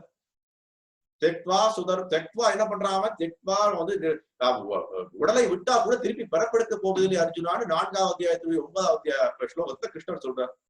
நீ திருப்பி பிறப்பு எடுக்க மாட்ட இந்த உலகத்துல, என்னிடம் சரணடைந்து விட்டால், என்னை பற்றி உண்மையாக தெரிந்து கொண்டு விட்டால் அப்படின்னு சொல்றாரு அவர். அப்ப என்ன பண்றோம்? திருப்பி நாம நம்மளுடைய அந்த பாரத்தை இறக்கிறதுக்கு ஒரே வழி, நான் முதல்ல சொன்னேன் இல்லையா, பாரம் என்ன? பிறப்பு, இறப்பு, முதுமை, நோய், புனரப்பி மரணம், புனரப்பி ஜனனம், ஜட்டரி சயனம்னு சொல்லக்கூடிய பிறப்பு, இறப்பு, முதுமை, நோய்னு சொல்லக்கூடிய பாரத்தை இறக்கி வைப்பதற்கு ஒரே ஒரு வழி, ஒரே ஒரு பரோபகாரம் என்ன அப்படின்னா, பகவானினுடைய விஷயங்களை புரிந்து கொள்வதுதான். பகவானுடைய விஷயங்களை எவ்வாறு புரிந்து கொள்ள முடியும்? தூய பக்தருடைய சங்கத்தின் காரணமாகத்தான் புரிந்து கொள்ள முடியும். அதுதான் பகவானுக்கு ஒரு வார்த்தை என்ன இருக்குன்னா, அனந்தான்ற ஒரு வார்த்தை வருகிறது. அந்த அனந்தான்ற வார்த்தை என்ன? எல்லையற்றவர். அவரை எல்லையற்றவரை இந்த எல்லை உள்ள ஒரு மூளையினால் புரிந்து கொள்ள முடியாது இல்லையா? ஒரு எல்லையற்றதை எவ்வாறு ஒரு எல்லையுற்ற ஒரு மூளையால் புரிந்து கொள்ள முடியும்? புரிந்து கொள்ளவே முடியாது. நாம மனக்கற்பனை வேணா பண்ணலாம். பந்தாஸ்து கோட்டி சதவத்சர சம்பிரகம்யோன்னு பிரம்மசமிதால பிரம்மர் சொல்றார். பந்தாஸ்து கோட்டி சதவத்சர சம்பிரகம்யோ, 1000 கோடிக்கணக்கான வருஷங்கள் நானும் நீங்களும் உட்கார்ந்து மனக்கற்பனை செஞ்சா கூட பகவானினுடைய கால திருப்பாதங்கள் இருக்கக்கூடிய நகத்தை கூட நம்மளால புரிந்து கொள்ள முடியாது. அப்புறம் பகவானை எப்படி புரிஞ்சு கொள்ள போறோம்? புரிந்து கொள்ளவே முடியாது. தர்க்கோ பிரதிஷ்டம் ஸ்ருதையோ விபின்னம்னு சாஸ்திரம் சொல்கின்றது. தர்க்கம் பண்ணி வாதாடி, நான் பெரிய வாதாடல் மேதை, நான் தர்க்கம் பண்ணுவதில் மிகச்சிறந்த ஆள் அப்படின்னு சொல்லக்கூடிய விஷயங்களால் பகவானை புரிந்து கொள்ளவே முடியாது. யார் எப்படி வேணா பிறந்திருக்கலாம், சூத்திர குலத்துல பிறந்திருக்கலாம், என்ன வேணா பிறந்திருக்கலாம். ஆனால் என்ன? பகவானினுடைய விஷயங்களில் பூர்ணமாக சரணடைந்து தூய பக்தருடைய சங்கத்தின் மூலியமாகத்தான் நாம புரிந்து கொள்ள முடியும். அப்ப இந்த இன்னைக்கு காலகட்டத்தில் இருக்கக்கூடிய தவறான விஷயங்களுக்கும் ஸ்ரீமத் பாகவதம் ஒரு மிகச்சிறந்த ஒரு பதிலை கொடுத்திருக்கிறது. என்ன பதில்? நான் பகவானை எவ்வாறு அடைவது? நான் உயர்ந்த பரப்புல பிறந்திருக்கேன், நான் ஒரு PhD வாங்கியிருக்கேன், எனக்கு ஞானி, நான் சமஸ்கிருத மேதை, நான் வந்து எல்லா விஷயங்களையும் உள்ளது உள்ளபடி பேசக்கூடிய, 1 மணி நேரம் பேசக்கூடியவன், பகவான் விஷயங்களை நானும் பேசுபவன், பாகவத சப்தகா நடத்துகின்றேன், எனக்கு வந்து யூடியூப்ல 1 மில்லியன் வியூவர்ஸ் இருக்காங்க. என்ன பிரயோஜனம்? ஏதாவது பிரயோஜனம் இருக்கிறதா? திருப்பி என்ன பண்ண போறோம்? அடுத்த ஒரு பிறவி எடுக்க போறோம், மறுபடியும் ஒரு தாயினுடைய கருவுல பிறக்கணும், மறுபடியும் நம்ம முதுமை அடையணும், மறுபடியும் நோய் அடையணும், மறுபடியும் நம்ம பகவானுடைய பௌதிக வாழ்க்கையில வந்து கஷ்டப்படணும். எதற்காக? அப்ப வாழ்க்கையினுடைய குறிக்கோளை எப்படி புரிந்து கொள்ள முடியும்? தூய பக்தருடைய சங்கத்தினால்தான் புரிந்து கொள்ள முடியும். இன்னைக்கு ஆன்மீகவாதின்னு சொல்லக்கூடியவனுக்கு என்ன ஒரு துரதிருஷ்டம்? அவனுக்கு தூய பக்தருடைய சங்கம் கிடைக்கல. தூய பக்தருடைய சங்கம் கிடைக்காத காரணத்தினால்தான் அவன் என்ன பண்றான்? தானும் ஏமாந்து அடுத்தவர்களையும் ஏமாத்தி கொண்டிருக்கின்றான் அப்படின்ற விஷயத்தை பார்க்கணும். அப்ப பகவானினுடைய விஷயங்களை உள்ளது உள்ளபடி புரிந்து கொள்வது என்பது ரொம்ப ரொம்ப எளிமையும் கூட, ரொம்ப ரொம்ப கடினமும் கூட. ரொம்ப ரொம்ப எளிமை என்ன? பகவானே நம்ம என்ன பண்றோம்? ஹரே கிருஷ்ணா கிருஷ்ண கிருஷ்ணா ஹரே ஹரே, ஹரே ராம் ராம ராம் ஹரே ஹரேன்னு சொல்றோம். இதுல சொல்லக்கூடிய விஷயங்கள் என்னோட அர்த்தம் என்ன? பகவானே, நான் உனக்கு சேவை செய்வதில் தயாராக இருக்கின்றேன், எப்பொழுதும் உன்னுடைய சேவையில் என்னை ஈடுபடுத்து அப்படின்னு நம்ம சொல்றோம். பகவான் என்ன பண்றோம்? நாம வந்து நான் எந்த விதமான ஒரு காரணமற்ற விஷயங்களில் நான் சேவை செய்வதற்கு தயாராக இருக்கின்றேன், எதிர்பார்ப்பும் இல்லாமல் சேவை செய்வதற்கு தயாராக இருக்கின்றேன் அப்படின்னு முழுமையா சரணடைகிறோம். இதுதான் வந்து என்ன அப்படின்னா, எந்த விதமான அபராதங்கள் இல்லாமல் ஜெபம் செய்வது, அபராதம் இல்லாமல் பகவானை அடைவது, அபராதம் இல்லாமல் சரணடைவது. அப்ப என்ன ஆகுது? பகவானினுடைய சங்கம் உடனே கிடைக்கின்றது பகவானினுடைய நாமங்களின் காரணமாக. அப்ப நாம தூய்மை அடைகிறோம், சங்கங்கள் கிடைக்குது, பாகவதம் புரியுது, பகவானுடைய விஷயங்கள் தத்துவங்களாக புரிகின்றன. நாம வாழ்க்கையில் என்ன பண்றோம்? படிப்படியாக ஆன்மீக முன்னேற்றத்தை பார்க்க முடியும். ஆனால் யார் ஒருத்தன் பகவானினுடைய விஷயங்களை உள்ளது உள்ளபடி புரிந்துக்காம, எனக்கு தெரியும், நான் உள்ளது புரிந்துப்பேன் அப்படின்னு நினைக்கிறானோ, அவனால புரிந்துக்கவே முடியாது. அதே உதாரணம் திருப்பி நான் சொல்றேன், ஆசைப்படுறேன். சைத்தன்ய மகாபிரபுடைய வரலாறு போது அந்த நாமாச்சாரியருடைய ஹரிதாஸ் தாக்கூர் என்ன பண்றார்? தினமும் பகவானுடைய நாமங்களை மட்டும்தான் சொன்னார். தனிமையா ஒரு இடத்துல போய் பகவானுடைய நாமங்களை துளசி மராணிக்கு முன்னாடி சொல்லிக் கொண்டிருந்தார். வேற எதுவுமே இல்லை. ஆனால் அவருக்கு கிடைத்த பகவானே நேர்ல வந்து தினமும் பூரியில் இருக்கும் போது பகவானே தினமும் வந்து தன்னுடைய பிரசாதத்தை கொடுப்பதும், அவருக்கு நேராக காட்சி கொடுப்பதும் தினமும் பண்ணி கொண்டிருந்தார். எவ்வாறு முடிந்தது? அபராதம் இல்லாமல், எந்தவித குறைகளும் இல்லாமல், எந்தவித எதிர்பார்ப்பும் இல்லாமல் பகவானிடம் சங்கம் கொண்டு கொண்டிருந்தார். எவ்வாறு? அவருடைய நாமங்கள் மூலியமா. ரொம்ப ரொம்ப முக்கியமான விஷயம். அந்த நாமங்கள் தான் ரொம்ப முக்கியம். நாமங்கள் என்ன பண்ணுது அப்படின்னா, நாம நம்மளுடைய விஷயங்களை உள்ளது உள்ளபடி புரிந்து கொள்ள முடியும். இப்ப இதுதான் வந்து இந்த 18வது அத்தியாயத்தினுடைய 18வது ஸ்லோகத்தையும் 19வது ஸ்லோகத்தையும் வருகின்றது. 20வது ஸ்லோகத்துல ஒரு முக்கியமான ஒரு மிகப்பெரிய விஷயமும் வருகிறது அந்த 18வது அத்தியாயத்துல. என்ன அப்படின்னா, இதே உதாரணத்தை எவ்வாறு அருமையாக ஸ்ரீமத் பாகவதம் எடுத்துக்கொண்டு செல்கிறது பாருங்களேன்.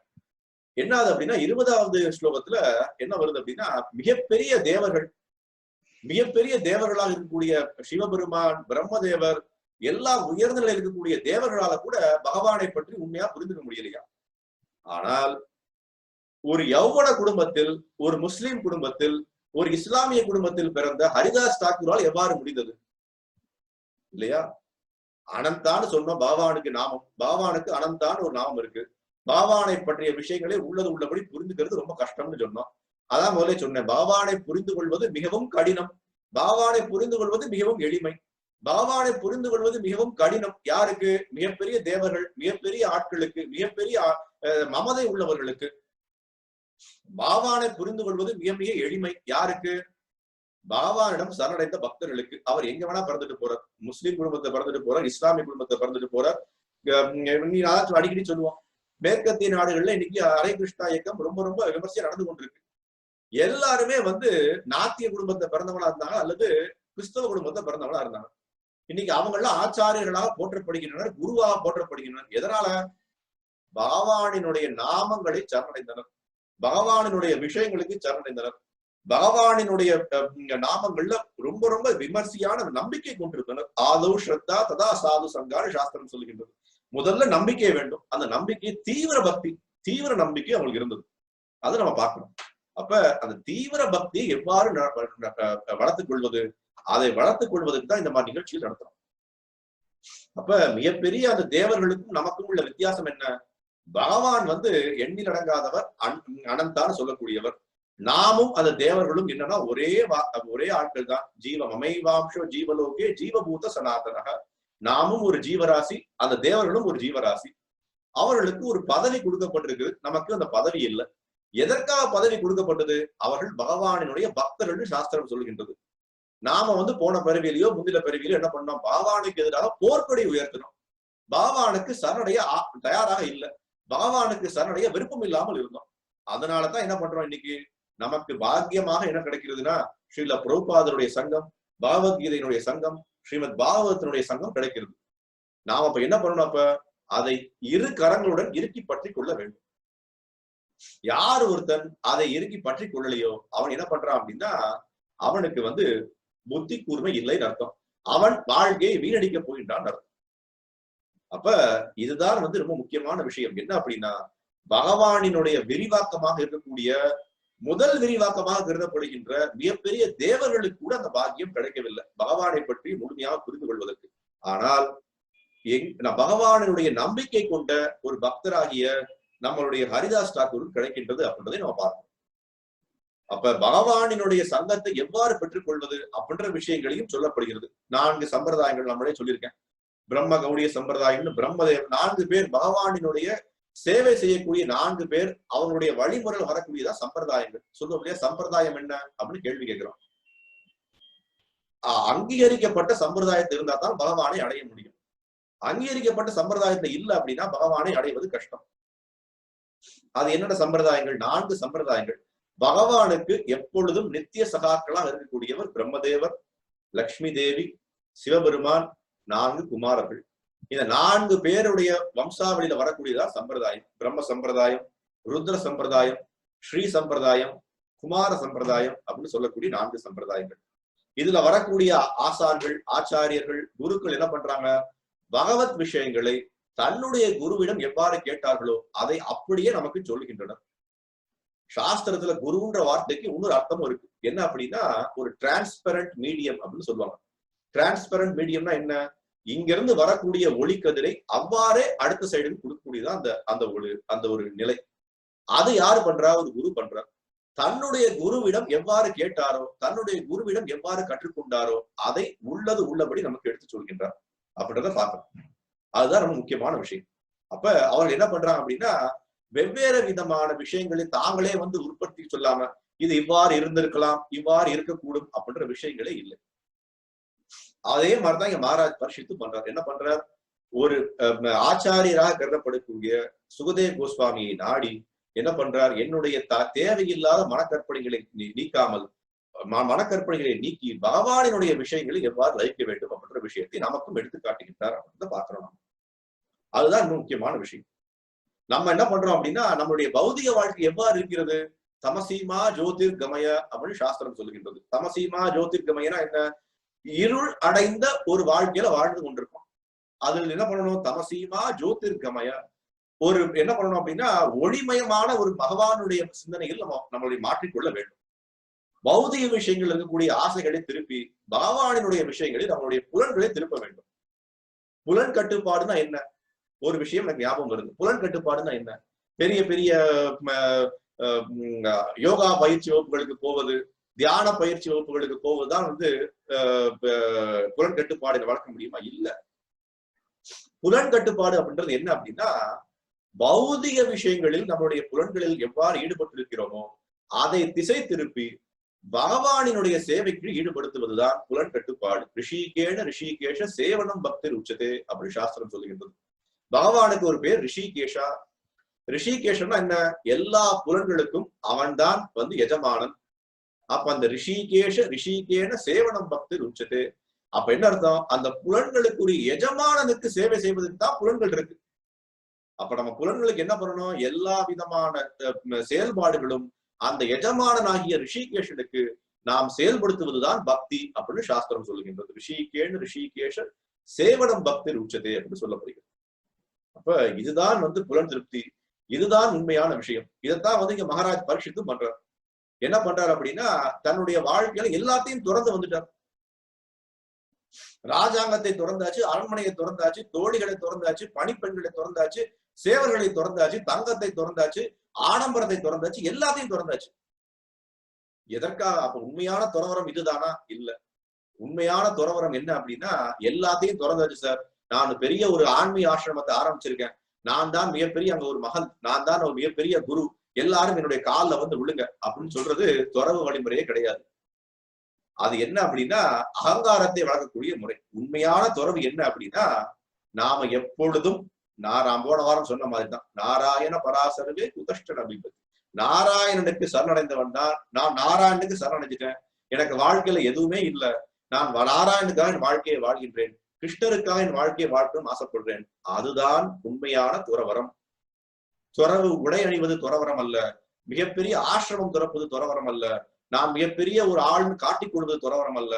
உண்மையான துறவரம் பகவானை நான் வந்து நம்பி வாழ்ந்து கொண்டிருக்கின்றேன்னு சொல்வதுதான் துறவரம் அப்படின்னு பாகவதம் இந்த பாதங்கள்ல சொல்லி கொடுக்கின்றது நமக்கு. அப்ப இதுதான் வந்து ரொம்ப முக்கியமான விஷயம். நாம என்ன பண்றோம் அப்படின்னா, நம்மளுடைய விஷயங்கள்ல ஒருத்தரை சார்ந்து வாழ்ந்து கொண்டிருக்கின்றோம், ஒருத்தரை சாராமல் வாழ்ந்து கொண்டிருக்கோம். ரெண்டுக்கும் என்ன வித்தியாசம்? நாம என்ன பண்ணணும் அப்படின்னா, யாரையாவது சார்ந்து வாழ வேண்டியது நமது கட்டாயமா இருக்கின்றது. ஏன்னா மனிதனா எப்படி வாழ முடியும்? நம்ம கூட்டாகத்தான் வாழ முடியும், தனிமையா வாழ முடியாது. யாரோட சேர்ந்துதான் வாழணும். யாரோட சேர்ந்து வாழ்வது? நாம என்ன பண்றோம்? இன்னைக்கு பௌதிக ஆசைகள் அதிகமா இருக்கின்றனால் காரணத்தினால் பௌதிக மக்களோட சங்கம் வச்சுக்கிறோம். எவ்வாறு நம்ம என்ன பண்ணணும்? கொஞ்சம் கொஞ்சமாக குறைத்து ஆன்மீக சங்கங்களை அதிகப்படுத்தணும். நித்தியம் பாகவத சேவையால் நான் முதல்ல சொன்னேன். பாகவதத்தினுடைய சங்கத்தை தினமும் எடுத்துக்கொள்ளும் போது என்ன ஆகுது? கொஞ்சம் கொஞ்சமாக நம்மளுடைய பௌதிக சங்கங்கள் குறையுது. பௌதிக சங்கங்கள் குறையும் போது என்ன ஆகும் அப்படின்னா, நாம இந்த விஷயத்தை உண்மையாக முழுமையாக புரிந்து கொள்ள முடியும். இல்ல அப்படின்னா என்ன பண்ண முடியும்? நாம வந்து திருப்பி மறுபடியும் நம்ம என்ன பண்ண போறோம்? இந்த பிறவி பெருங்கடலும் நீங்க இருப்போம். நம்மளால வெளியில வரவே முடியாது அப்படின்ற விஷயத்தை பாகவதம் ரொம்ப ரொம்ப தெளிவாக சொல்லுகின்றது. அப்ப உண்மையான நமக்கு என்ன தேவை? பகவானுடைய கருணையும் தேவை. அது அடுத்த விஷயம், ரொம்ப முக்கியமான விஷயம். நிறைய பேருக்கு அது புரிவதில்லை.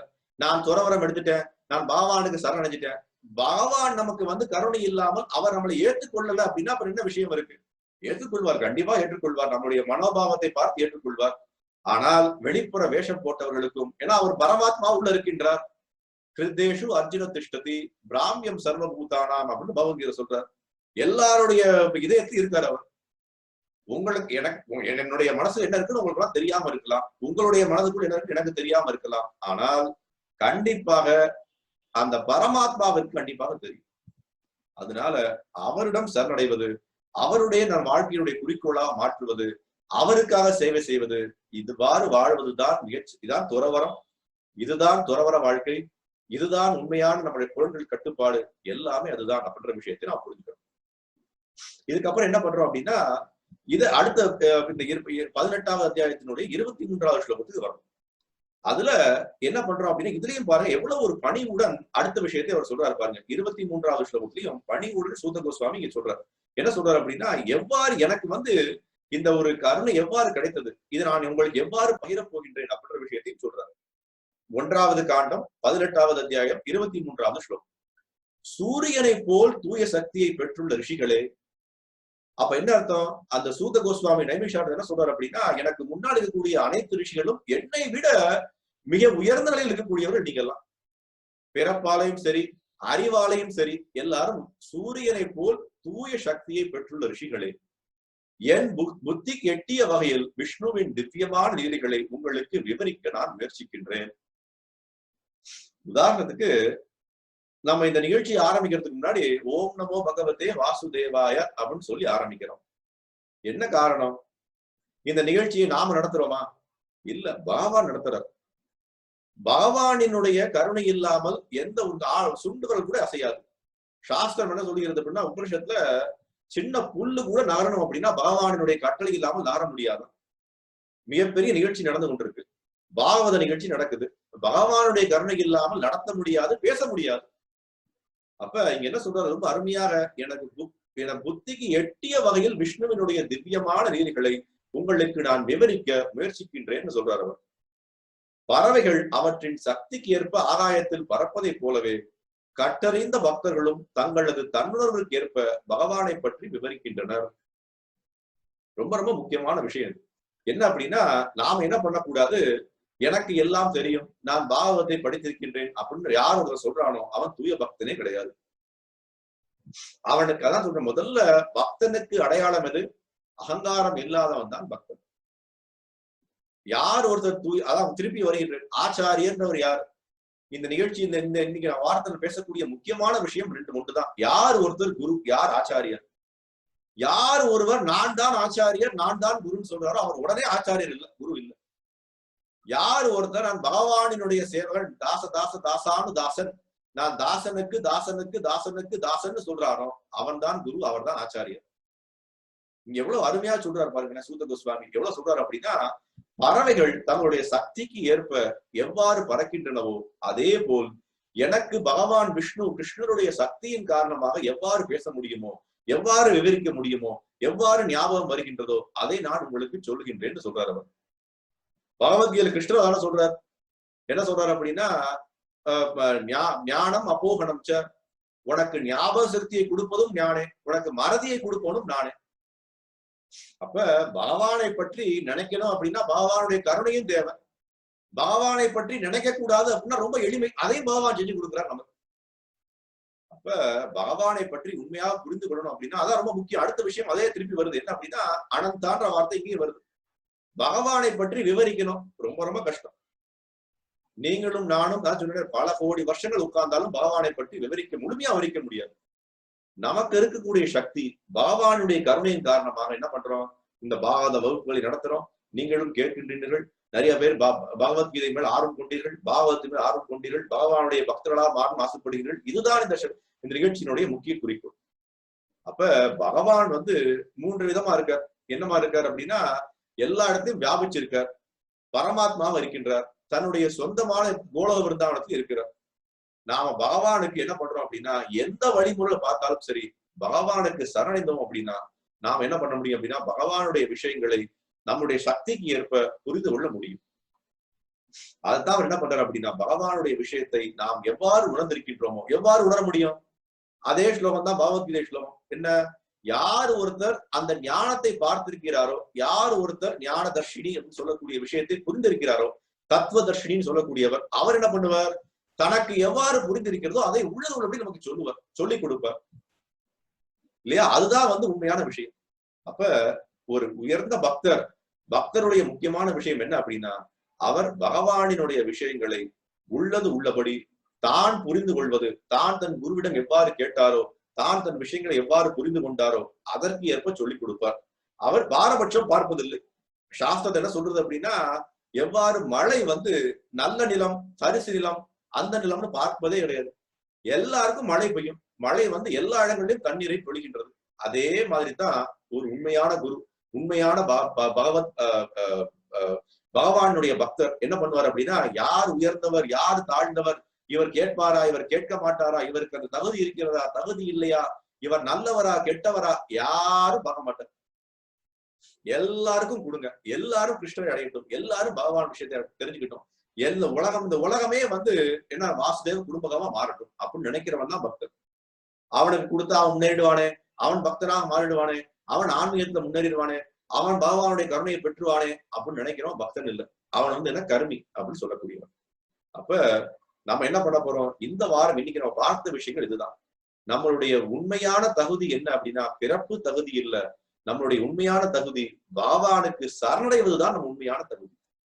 பகவானுக்கு சரணடைய நான் காத்திருக்கின்றேன் அப்படின்னா நாம தகுதி அடைய காத்திருக்கின்றோம் அர்த்தம். பகவானை சரணடைவதற்கு நான் ஆர்வமாக இருக்கின்றேன் அப்படின்னு அர்த்தம். நான் உண்மையான உயர்ந்த நிலைக்கு வர தகுதி அடைவதற்கு ஆர்வமாக இருக்கின்றேன் அர்த்தம். அப்ப நம்ம என்ன பண்ணணும், அதற்கு ஏற்றபடி நமது வாழ்க்கையை நெறிமுறைப்படுத்தணும் இல்லையா. வெறும் ஆர்வம் மட்டும் பார்த்தா போதுமா? நான் ஆர்வமா இருக்கேன் சார், நான் பகவான் உயர்ந்த நிலைக்கு வரணும்னு ஆசைப்படுறேன், பிறப்பு இறப்புன்ற விஷயத்தை வெளியில வரணும்னு ஆசைப்படுறேன், ஆனா உடனே சினிமா பார்த்து கொண்டிருக்கோம், அல்லது டிவி பார்த்து கொண்டிருக்கோம், வெளியில போய் மாமிசம் சாப்பிட்டு கொண்டிருக்கோம், 4 கட்டுப்பாட்டு விதிமுறைகளை கடைபிடிக்கல, நம்ம எல்லா விதமான விஷயங்களையும் தவறா செஞ்சு கொண்டிருக்கோம். எப்படி பகவானை அடைய முடியும்? அடைய முடியாது இல்லையா. முதல்ல என்ன பண்ணணும் அப்படின்னா, தபஸ்யா பண்ணி ஆகணும். உதாரணத்துக்கு ரொம்ப ரொம்ப முக்கியமான விஷயம், பௌதிகத்திலேயே உதாரணத்துக்கு நம்மளே சொன்னேன், ஒரு வேலைக்கு போகணும், வேலைக்கு போனா எனக்கு என்ன பண்ணணும், எக்கச்சக்கமா படிக்கணும். 12 வருஷம் ஸ்கூல்ல படிக்கணும், ஒரு கிராஜுவேஷன் ஆகணும், பெரிய பெரிய படிப்பு படிச்சிருக்கணும். அப்பனா தான் என்ன பண்றான், ஒரு சின்ன வேலையை நீ கொடுக்குறான். எவ்வளவு கடினமான வேலை, தபஸ்யா பண்றோமா இல்லையா? பல வருடங்கள் தபஸ்யா. தினமும் காலையில பள்ளிக்கூடத்துக்கு போகணும், ஆசிரியர்கிட்ட அடி வாங்கணும், ஆசிரியர்கிட்ட திட்டு வாங்கணும், பரீட்சை எழுதணும், ஒரே டென்ஷனா இருக்கு, ஸ்ட்ரெஸ் வருது, எல்லாம் வருது. எதுக்காக பண்றோம்? வாழ்க்கையில அந்த ஒரு உயர்ந்த நிலைக்கு வரணுமே ஆசைப்படுறோம். ஆனால் ஆன்மீகத்துக்கு மட்டும் நம்ம என்ன பண்றோம், தபஸ்யா பண்றதுக்கு ஆர்வம் இல்லாமல் இருக்கோமே. ஆன்மீகம் அதே மாதிரி தான். தபஸ்யா பண்ணணும், தினமும் படிக்கணும், தினமும் காலைல எந்திரிக்கணும், பகவானுடைய விஷயங்களை புரிஞ்சுக்கணும், பகவானுடைய நாமங்களை சொல்லணும், பகவத் விஷயங்களை படிக்கணும், ஸ்ரீமத் பாகவத்துடன் தொடர்பு கொள்ளணும், டெய்லி நிகழ்ச்சிகளுக்கு வரணும், கோயில்களுக்கு வந்து சேவை செய்யணும். இது எல்லாம் பண்ணோம் அப்படின்னா கண்டிப்பா நம்ம என்ன பண்ணுவோம் அப்படின்னா, அந்த காலேஜ மாமேவா ஸ்மரன் கலைவரம்னு பகவான் சொல்ற மாதிரி வாழ்க்கையினுடைய குறிக்கோளை அடைய முடியும். வாழ்க்கையினுடைய குறிக்கோள் என்ன? நாம முதல்ல 6 மணிக்கு பார்த்தோம். 6 மணிக்கு எல்லாம் நேரம் கழித்து வந்தவங்களுக்கு திருப்பி இதை பண்றோம். என்ன அப்படின்னா, நம்மளுடைய வாழ்க்கையில முக்கியமான விஷயம் எது அப்படின்றதை ஸ்ரீமத் பாகவதம் நமக்கு உயர்த்தி காட்டிக்கொண்டே இருக்கின்றது. அது என்ன காட்டுகின்றது? இதான் காட்டுகிறது. ஸ்ரீமத் பாகவதத்தினுடைய மகாத்மியம் என்ன அப்படின்ற விஷயத்தை புரிந்து கொண்டோம் அப்படின்னா வாழ்க்கையினுடைய முக்கியத்துவத்தை புரிந்து கொள்ள வேண்டும். வாழ்வில் ரொம்ப அற்புதமான ஸ்லோகம் இது. முதல் காண்டம் 18வது அத்தியாயம் 10வது ஸ்லோகத்துல இந்த ஸ்ரீமத் பாகவதத்தினுடைய மகாத்மியம் அழகாக குறிப்பிடப்பட்டிருக்கு. யாயா கதா பகவதா கதனியோர் கர்மனஹ குணகர்மாஸ்ரயா பும்பிர் சம்சேயா ஸ்தாபிஷூபிஹி. வாழ்வில் முழு பூர்ணத்துவத்தை அடைய விரும்புபவர்கள், நான் நீங்க எல்லாம் அடையணும்னு ஆசைப்படுறீங்க, நான் நம்புறேன் இல்லையா? வாழ்வில் முழு பூர்ணத்துவத்தை அடைய விரும்புபவர்கள் அற்புதமான செயல்பாடுபவரான பரமபுருஷனின் திவ்யமான செயல்கள் மற்றும் குணங்கள் ஆகியவற்றுடன் தொடர்புடைய எல்லா விஷயங்களையும் அடக்கத்துடன் கேட்க வேண்டும். ஏன் கேட்கணும்? முதல்ல ஸ்ரவணம் கீர்த்தனம் ஆரம்பிக்கிறது. பகவானுடைய விஷயங்கள்ல பக்தி தொண்டுல முதல் விஷயம் என்ன? ஸ்ரவணம், காது கொடுத்து கேட்கணும். பகவத் விஷயங்களை அடக்கத்துடன் கேட்க வேண்டும். எவ்வளவு சம்சேவியா ஸ்தாது பூஷிபிகி, சம்சேவியா அடக்கத்துடன், சேவை மனப்பான்மையுடன், நான் சரணடையும் மனோபாவத்துடன் நான் எல்லா விதமான விஷயங்களும் பகவானுக்கு செய்ய தயாரா இருக்கேன். என் வாழ்க்கையில பகவானை தவிர யாரும் இல்லை அப்படின்ற விஷயத்தை யார் புரிந்து கொள்கின்றானோ அவன் வாழ்க்கையில் பூர்ணத்துவத்தை அடைய விரும்புகின்றான் அர்த்தம்னு சாஸ்திரம் சொல்லுகின்றது. அவன் என்ன பண்ணுவான்? உடனே யாயா கதா பகவதா, பகவத் கதையை மற்றும் கேட்பதற்கு ஆர்வமுடையவனாக இருப்பான். அந்த பகவத் கதையில என்ன இருக்கு? பகவானினுடைய குணாதிசயங்கள் இருக்கு. திவ்யமான குணாதிசயங்கள், திவ்யமான குணங்கள், திவ்யமான செயல்கள் இருக்கு. சோ அதைத்தான் நம்ம என்ன பண்றோம்? ஒவ்வொரு வாரமும் இங்க நடத்தி கொண்டிருக்கோம். ஒவ்வொரு நாளும் நடக்கிறது. ஒவ்வொரு வாரம் ஏன் ஒவ்வொரு நாளும் நடக்கிறது. உங்க எல்லாருக்கும் தெரியுமான்னு தெரியல, ஒவ்வொரு நாளும் பகவத்கீதை உபன்யாசங்கள், பாகவத உபன்யாசங்கள், கிருஷ்ண லீலைகளுடைய கதைகள், குழந்தைகளுக்கான நிகழ்ச்சி எல்லாம் நடக்கிறது இங்க. நீங்க எல்லாரும் என்ன பண்ணணும் அப்படின்னா இந்த அரிய வாய்ப்பை பயன்படுத்தி கொள்ள வேண்டும். நம்ம மொபைல்ல சார்ஜ் பண்றோம் இல்லையா? அந்த மொபைல்ல சார்ஜ் தினமும் பண்றோம். ஒரு நாள் மொபைல்ல சார்ஜ் பண்ணல அப்படின்னா நாளைக்கு மொபைல்ல சார்ஜ் நிக்காது. அதே மாதிரிதான் நம்மளும். நாம என்ன பண்ணணும் அப்படின்னா ஒவ்வொரு நாளும் நம்மளை சார்ஜ் படுத்திக் கொள்ள வேண்டும். எவ்வாறு சார்ஜ் படுத்திக் கொள்வது? பாகவதத்தை சங்கத்தில் எடுத்துக்கொள்வது மூலியமா தான். தினமும் ஸ்ரீமத் பாகவத்தை படிக்கணும், தினமும் ஸ்ரீமத் பாகவத்தை கேட்கணும், தினமும் பகவானுடைய நாமங்களை சொல்லணும், தினமும் பகவானிடம் வேண்டணும். என்ன அப்படின்னா, பகவானே என்னை உன்னுடைய திவ்யமான சேவையில் ஈடுபடுத்து, நான் உனது சேவையில் ஈடுபடுவதற்கு தயாராக இருக்கின்றேன். இந்த பல லட்சக்கணக்கான கோடிக்கணக்கான பிறவிகளா நான் என்னுடைய உடலுக்கும், என்னுடைய உறவினருக்கும், என்னுடைய நாட்டிற்கும், என்னுடைய ஊருக்கும், என்னுடைய ஜாதிக்கும் நான் சேவை செஞ்சாச்சு. போதும், இதோட போதும், நான் உனக்கு சேவை செய்வதற்கு தயாராக இருக்கின்றேன்ற மனோபாவத்தை வளர்த்துக்கணும். அதை வளர்த்துட்டோம் அப்படின்னா பகவான் என்ன பண்ணுவார் அப்படின்னா, சாஸ்திரம் என்ன சொல்கின்றது பாகவதத்துல, நாம வந்து கூப்பத்துல, அந்த கூப்பத்துல இருக்கும். அந்த கூப்பம்னா என்ன? ஒரு இருளடைந்த ஒரு கிணத்துக்குள்ள இருக்கும். பகவான் மேல இருந்து கயிறை போடுறாரு. கயிறை பிடிக்கிறதுக்கு தயாராயிட்டோம் அப்படின்னா பகவான் கயிறை மேல தூக்கிடுவார். நான் கயிறை பிடிக்கிறதுக்கு தயாரா இல்லையே, பின் எப்படி பகவான் மேல தூக்க முடியும்? அவர் கயிறை மேல தூக்குறாரு, நம்ம மேல வர மாட்டேங்குது. சோ அதனால நம்முடைய பணிவான வேண்டுகோள் என்ன அப்படின்னா, இங்க வரக்கூடிய அனைவரும் இந்த விஷயங்களை வந்து ரொம்ப ரொம்ப ஆர்வமாக எடுத்துக்கொள்ளணும். ஒவ்வொரு வாரமும் பங்கு கொள்ளணும்.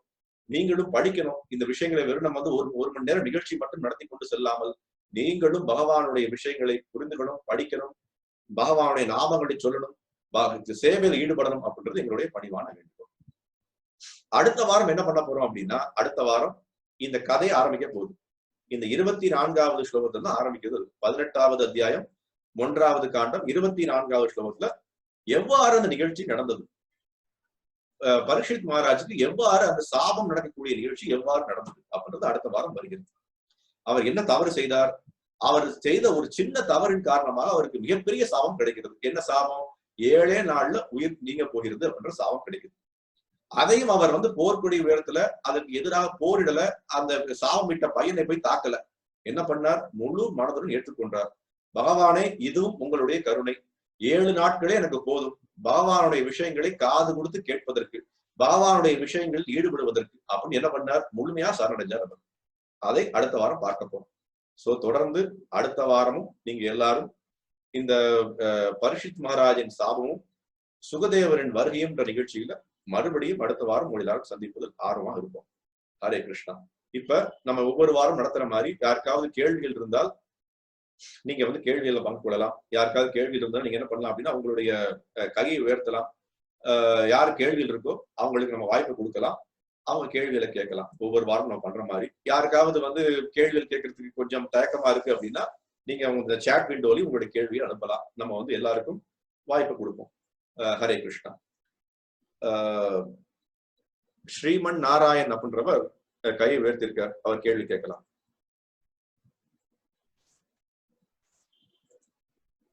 ஹரே கிருஷ்ணா. ஹரே கிருஷ்ணா. ஹரே கிருஷ்ணா பிரபு. சொல்லுங்க. ஹரே பிரபு. ஹரே கிருஷ்ணா. ஹரே கிருஷ்ணா பிரபு. கேக்குதா? கேக்குது. ஹரே கிருஷ்ணா. கேக்குதா பிரபு? கேக்குது, சொல்லுங்கம்மா. ஹரே கிருஷ்ணா. நீங்க சொன்னது எல்லாருக்கும் இந்த பகவானுடைய நாமத்தை எல்லாருக்கும் போகணும், எல்லாருக்கும் பரப்பணும் அப்படின்றது மாதிரி சொன்னீங்க. எல்லாருக்கும் கொடுக்கணும், வீட்டோட எல்லாரும் சேர்றது மாதிரி. ஆனா வீட்டுல உள்ளவங்க நான் செய்யறதையே நீ எதுக்கு செய்யற, நீ எதுக்கு போற அப்படின்றது மாதிரியே பேசுறாங்க. சரி, பக்கத்துல உள்ளவங்களையாவது நம்ம இந்த மாதிரி சேர்த்து விடலாம், பகவானுடைய நிலைக்கு வாங்க அப்படின்னு சொன்னா கூட நீ இந்த இதுக்கு போக கூடாது, வைக்க கூடாது அப்படின்றது மாதிரியே ஒரு மாதிரி பேசுறா. அதனால சரி, நம்ம எதுவுமே யார்கிட்டையும் எதுவும் சொல்ல வேணாம், நம்மளே நம்ம பக்தி பண்ணி நம்ம எல்லாம் செஞ்சுக்கிறோம் அப்படின்னு சொல்லிட்டு நான் எப்பவும் போல நம்ம காலையிலேயே அதிகாலை நம்ம பகவானுடைய நாமத்தை எல்லாமே செய்யறேன். அதனால மனசு ரொம்ப ஒரு குழப்பமா ஒரு இதா இருக்கு. ஹரே கிருஷ்ணா. அதனால எல்லாருக்கும் அந்த மாதிரி பக்தி ஏற்படுத்த முடியல. ஆனா பகவான்கிட்ட நான் வேண்டிக்கிறேன், அது செய்யறதுனால ஒண்ணுல இல்ல, தப்பு இல்ல பிரபு. சந்தோஷமான விஷயம். அதுதான் உண்மையான ஒரு பக்குவம் கூட. என்ன அப்படின்னா, இது நிறைய பேர் சொல்லுவாங்க, இந்த மாதிரி குடும்ப சூழ்நிலை சரியில்லை, நம்முடைய உறவினர்களுடைய விஷயத்தின் காரணமா நிறைய விஷயங்கள் பண்ண முடியல, குடும்ப சூழ்நிலை அப்படி இருக்கு, நமக்கு பக்தி செய்வதற்கு தகுந்த ஒரு சூழ்நிலை இல்லை அப்படின்ற விஷயங்கள் எப்போதும் வரக்கூடிய விஷயம்தான். அதெல்லாம் நமக்கு வரக்கூடிய பரீட்சை அப்படின்னு சாஸ்திரம் சொல்லுகின்றது இல்லையா? எந்த விஷயத்தையும் நம்ம ஒரு கடந்துதானே போகணும். நம்மளுடைய ஆர்வத்தின் காரணமாக, நம்மளுடைய கர்ம வினையின் காரணமாக நம்ம ஒரு சூழ்நிலைக்குள்ள வந்திருக்கோம். அந்த சூழ்நிலையில பகவானை பற்றி நினைப்பதற்கான ஒரு சூழ்நிலை ஏற்படுத்தப்படவில்லை. ஏன்? நம்மளுடைய விருப்பம் தான் அது. இந்த குடும்பத்துல பிறந்திருக்கோம், இந்த குடும்பத்துக்குள்ள வந்திருக்கோம் அப்படின்றது நம்மளுடைய விருப்பம், பகவானுடைய விருப்பம் இல்லை. பகவான் என்ன பண்றாரு அப்படின்னா, அவர் நம்மளுடைய விருப்பத்தை பூர்த்தி செய்யறாரு, அவ்வளவுதான். உங்களுக்கு இந்த விருப்பம் இருக்கா, அந்த விருப்பத்தை பூர்த்தி செய்யறாரு. அப்ப அந்த பூர்த்தி செஞ்ச விஷயம் தான் நம்ம ஒரு இடத்துல பிறக்கிறோம், ஒரு நாட்டுல பிறக்கிறோம், ஒரு ஊர்ல பிறக்கிறோம், பகவானுடைய விஷயத்தை புரிந்து கொள்ளாத நிலையில் பிறக்கிறோம். ஆனால் என்ன, நமக்கு கிடைத்துள்ள வாய்ப்பை நம்ம பயன்படுத்திக்கணும். இங்க சொல்ற மாதிரிதான் எல்லாருக்கும் அந்த வாய்ப்பு கொடுக்கப்படுது, எல்லாருக்கும் அந்த வாய்ப்பு இருக்கு. எவ்வாறு பகவானை பற்றி புரிந்து கொள்வது அப்படின்ற வாய்ப்பு கிடைக்கும். தடங்கல்களுக்கு எதிராக போய் செயல்பட்டு பகவான் விஷயங்களை புரிந்து கொள்வதுதான் நான் சொன்ன விஷயத்தை எனக்கு ஒரு நல்ல உதாரணம் ஞாபகம் வருது நீங்க சொன்ன உடனே. நான் இன்னைக்கு உதாரணம் சொன்னேன். என்ன அப்படின்னா, இந்த நாமாச்சாரியர் ஸ்ரீ ஹரிதாஸ் தாக்கூருடைய உதாரணம். வாழ்க்கையில பகவான் விஷயத்தை பற்றி புரிந்து கொள்வதற்கு ஹரிதாஸ் தாக்கூரை விட ஒரு உயர்ந்த உதாரணம் பார்க்கவே முடியாது. எதுக்கு நான் சொல்றேன் அப்படின்னா, நீங்க எல்லாம் நம்ம எல்லாம் நினைப்போம், நமக்கு இவ்வளவு தடங்கள் இருக்கு, இந்த தடங்களுக்குலாம் எப்படி நம்ம தாண்டி பகவானை பற்றி நினைக்க போறோம் அப்படின்ற விஷயத்தை பத்தி நீங்க யோசிக்கலாம். அவருக்கு என்னாச்சு அப்படின்னா, ஒரு இஸ்லாமிய குடும்பத்தை பிறக்கிறார். பகவானினுடைய நாமங்கள் மேல் ஈர்ப்பு ஏற்படுது. தூய பக்தர்களை பார்க்கிறார். பகவானுடைய விஷயங்கள்ல சேவை செய்யணும்னு ஆசைப்படுறார். என்ன பண்றார்? குடும்பத்தை விட்டுட்டு பகவானுடைய விஷயங்கள்ல அவர் ஈடுபட்டு கொண்டிருக்கின்றார். அப்பொழுது அந்த இடத்துல ராஜாங்கம் பண்ணக்கூடியவன் ஒரு இஸ்லாமிய ராஜா. அவன் என்ன பண்றான் அப்படின்னா, இந்த மாதிரி ஒரு இஸ்லாமியர் வந்து பகவானினுடைய நாமங்களை சொல்ல ஆரம்பிச்சா அப்படின்னா எல்லாரும் மாறிடுவாங்களே அப்படின்னு அவன் ரொம்ப ரொம்ப பயமுட்டுறான். அவர் என்ன பண்றான் அப்படின்னா, வெவ்வேறு விதமான ஆட்களை அனுப்பி அவரை வந்து துன்புறுத்துறான். 22 முறை அவர் என்ன பண்றாங்க அப்படின்னா, நம்முடைய சந்தைகள்ல எல்லாருக்கும் முன்னாடியும் சாட்டையால் அடிக்கிறாங்க. எவ்வளவு? ஒரு முறை 2 முறை இல்ல, 22 முறை. 22 முறை என்ன பண்றாங்க? அவளை சாட்டையால எல்லாருக்கும் முன்னாடியும் அடிக்கிறார்கள் அந்த ராஜாவினுடைய ஆட்கள். இது கதையெல்லாம் 500 வருஷத்துக்கு முன்னாடி நடந்த சம்பவம். அப்ப ஒவ்வொரு முறையும் அவர் என்ன பண்ணார்? பகவானுடைய நாமங்களை தவிர எதுவுமே சொல்லல. பகவானினுடைய நாமங்களை சொல்லுவதனால் இவ்வளவு பெரிய ஒரு கலக்கம் ஏற்படுகிறது அப்படின்னு அடுத்த நாள் அவர் நாமங்களை சொல்லுவதை நிப்பாட்டல. பகவானினுடைய விஷயங்களை மறைந்து செய்வோமா, நாம வந்து கதவை சாத்தி செய்வோமா, யாருக்கும் தெரியாமல் செய்வோமா அப்படின்ற மாதிரி நினைக்கவே இல்லை அவர். பகவான் காப்பாற்றுவார். பகவான் நம்ம நாராயண பராசரவே பகவான் எப்பெல்லாம் காப்பாற்றுவார். பிரகலாத் மகாராஜ் 5 வயசு பையன் மலையில இருந்து உருட்டுற அப்பா. நம்ம யாராவது உருட்டாங்களா? யாரும் உருட்டல. இரண்யகசிபு மாதிரி யாரும் துன்புறுத்த முடியாது பையனை. பாம்பை வைத்து கொள்ள வைக்கிறான் பையனை. மதம் பிடித்த யானையை முன்னாடி வந்து நிப்பாட்டுறாங்க. ஏதாவது ஒரு சூழ்நிலையில பகவானினுடைய நாமங்களை, பகவானை பற்றிய சிந்தனையிலிருந்து கொஞ்சமாவது பிறண்டாரா பிரகலாதர்? எப்பொழுதும் பகவானுடைய நாமத்துல தான் இருந்தார், பகவானுடைய சிந்தனையில தான் இருந்தார். அதுதான் நம்ம வந்து இந்த பாகவதத்தினுடைய விஷயங்கள், ஆச்சாரியனுடைய வாழ்க்கை முறையில புரிஞ்சுக்க வேண்டிய விஷயம் என்ன அப்படின்னா, நாம வந்து இன்னல்களும் துன்பங்களும் நமக்கு வரக்கூடியதுதான் அந்த பௌதிக விஷயத்துல. நாம என்ன பண்ணணும்? பகவானினுடைய விஷயங்கள்ல பிறலாமல் இருக்கணும். துளி கூட பிறலாம இருக்கணும். என்ன நடந்தாலும் சரி, நான் பகவானுடைய சேவகன், பகவானுக்கு சேவை செய்ய தயாரா இருக்கின்றேன், பகவானுடைய விஷயங்களை போற்றுவதற்கு தயாரா இருக்கின்றேன், என்னுடைய வாழ்க்கை இந்த வாழ்க்கை பகவானினுடைய வாழ்க்கை அப்படின்னு நிலைக்கு வரணும். அதுதான் வந்து ஹரிதாஸ் தாக்கூரும் பண்ணினார். அதுதான் பிரகலாத் மகாராஜன் காட்டினார், 5 வயசு சிறுவனும் காட்டினார். இது எல்லாம் நமக்கு கிடைக்கக்கூடிய மிகப்பெரிய ஒரு பாடங்கள் அப்படின்னு நான் சொல்லுவேன். அதனால ஸ்ரீமத் பாகவதத்துல வரக்கூடிய நிகழ்ச்சிகள், ஆச்சாரியோட நிகழ்ச்சிகள் எல்லாமே நமக்கு மிகப்பெரிய ஒரு பாடங்களை சொல்லி கொடுக்கின்றது அப்படின்னு நம்ம புரிஞ்சுக்கணும். ஹரே கிருஷ்ணா. வேற ஏதாவது கேள்விகள் இருக்கா? இங்க வந்து சாட் விண்டோல சில பேர் கேள்வி எழுதிருக்காங்க. ராதா அப்படின்றவங்க எழுதிருக்காங்க, பகவத் கைங்கரியம் என்றால் என்ன, எவ்வாறு ஈடுபாடு கொள்வது? அது ஒரு கேள்வி வந்திருக்கு. பகவத் கைங்கரியம் என்றால் என்ன, எவ்வாறு ஈடுபடுவது? பகவத் நீங்க சொல்ற நித்தியம் பாகவத சேவையா அப்படின்னு சொன்னேன். இந்த பாகவதம் அப்படின்னு சொல்லக்கூடியது என்ன அப்படின்னா, 2 விஷயங்கள் இருக்கு. ஆச்சாரியர் என்ன சொல்றாங்க அப்படின்னா, அந்த பாகவதம் நீங்க சொன்ன பகவத் கைங்கரியம் தான் அந்த விஷயம் தான். பகவத் அப்படின்ற வார்த்தைக்கு 2 அர்த்தங்கள் இருக்கு. ஒரு அர்த்தம் என்ன அப்படின்னா, இந்த பகவத்கீதா அதுவும் பகவத், பாகவதம் அதுவும் பகவத், பகவானினுடைய விஷயம், பகவானினுடைய வாழ்க்கை வரலாறு, பகவானுடைய விஷயங்கள் அதுவும் பகவத். பக்தர்களுக்கு பேரும் பகவத் தான். அப்ப என்ன பண்றோம்? அதுதான் வந்து பாகவதா, நித்தியம் பாகவத சேவையா, நித்தியம் பாகவதற்கு சேவை செய்யணும். யார் அந்த பாகவதர்கள்? 2 பேர் பாகவதர்கள். ஒன்று ஸ்ரீமத் பாகவதம், 2வது பாகவதாக்கள். 2 பேருக்கும் சேவை செய்யணும். 2 பேருடைய சேவை தான் நம்மளுக்கு வந்து முன்னேற்றம் ஆன்மீக பாதையில. எவ்வாறு சேவை செய்வது? பகவத்கீதைக்கு எவ்வாறு சேவை செய்வது? பாகவதுக்கு எவ்வாறு சேவை செய்வது? இப்படித்தான் சேவை செய்யணும். நாம படிக்கணும் தினமும், அதுவும் ஒரு சேவை. புரிந்து கொள்ளணும், அதுவும் ஒரு சேவை. அடுத்தவர்களுக்கு எடுத்து சொல்லணும், அதுவும் ஒரு சேவை. எல்லாரையும் பாகவதா மாத்தணும், அதுவும் ஒரு சேவை. இதுதான் முதல் பகவத் சேவை. 2வது பகவத் சேவை என்ன? தூய பக்தருடைய சங்கத்தை எடுத்துக்கொள்வது, அவர்களுக்கு சேவை செய்வது. கோயில்களுக்கு போகணும், அங்க இருக்கக்கூடிய தூய பக்தர்களை சரணடையணும், அவர்களுக்கு சேவை செய்யணும். பகவானுடைய திருத்தலங்கள்ல போய் என்ன பண்ணணும்? அதான் வந்து இவர் பண்ணார். யாரு? நம்மளுடைய அம்பரீஷ் மகாராஜ் என்ன பண்ணார் அப்படின்னா, நவவித பக்தியும் பண்ணி காட்சியார். அவர் கைகள்ல போய் என்ன பண்ணுவார் அப்படின்னா, பகவானுடைய திருத்தலங்களை தூய்மைப்படுத்துவதில் ஈடுபடுத்தினார். கால்களை எதுக்கு உபயோகித்தினார்? பகவானுடைய திருத்தலங்களுக்கு நடப்பதற்கு உபயோகிச்சார். கண்களை எதுக்கு உபயோகிச்சார்? பகவானுடைய திருமேனியை பார்ப்பதற்கு உபயோகிச்சார். சுவாசத்தை எதுக்கு உபயோகிச்சார்? பகவானுடைய திருமேனியில பட்ட புஷ்பங்களை சுவாசிப்பதற்கு உபயோகிச்சார். காதுகளை எதுக்கு உபயோகிச்சார்? பகவானுடைய விஷயங்களை கேட்பதற்கு உபயோகிச்சார். உடலை எதுக்காக உபயோகிச்சார்? பகவானுடைய பக்தர்களுக்கு சேவை செய்வதற்கு உபயோகிச்சார். இதுதான் பகவத் கைங்கரியம். பகவத் கைங்கரியம்ன்றது இதான். என்ன அப்படின்னா, 24 மணி நேரம் பகவானுடைய விஷயங்களில் ஈடுபடுவது, பகவானுடைய விஷயங்களை பிரச்சாரம் செய்வது, அடுத்தவர்களை பகவத் விஷயங்களுக்கு கொண்டு வருவது, தூய பக்தர்களுக்கு சேவை செய்வது, திருத்தலங்கள்ல போய் பகவானுக்கு சேவை செய்வது, எல்லாமே பகவானுடைய கைங்கரியம் தான். மாலை கோர்ப்பது பகவானுடைய கைங்கரியம்.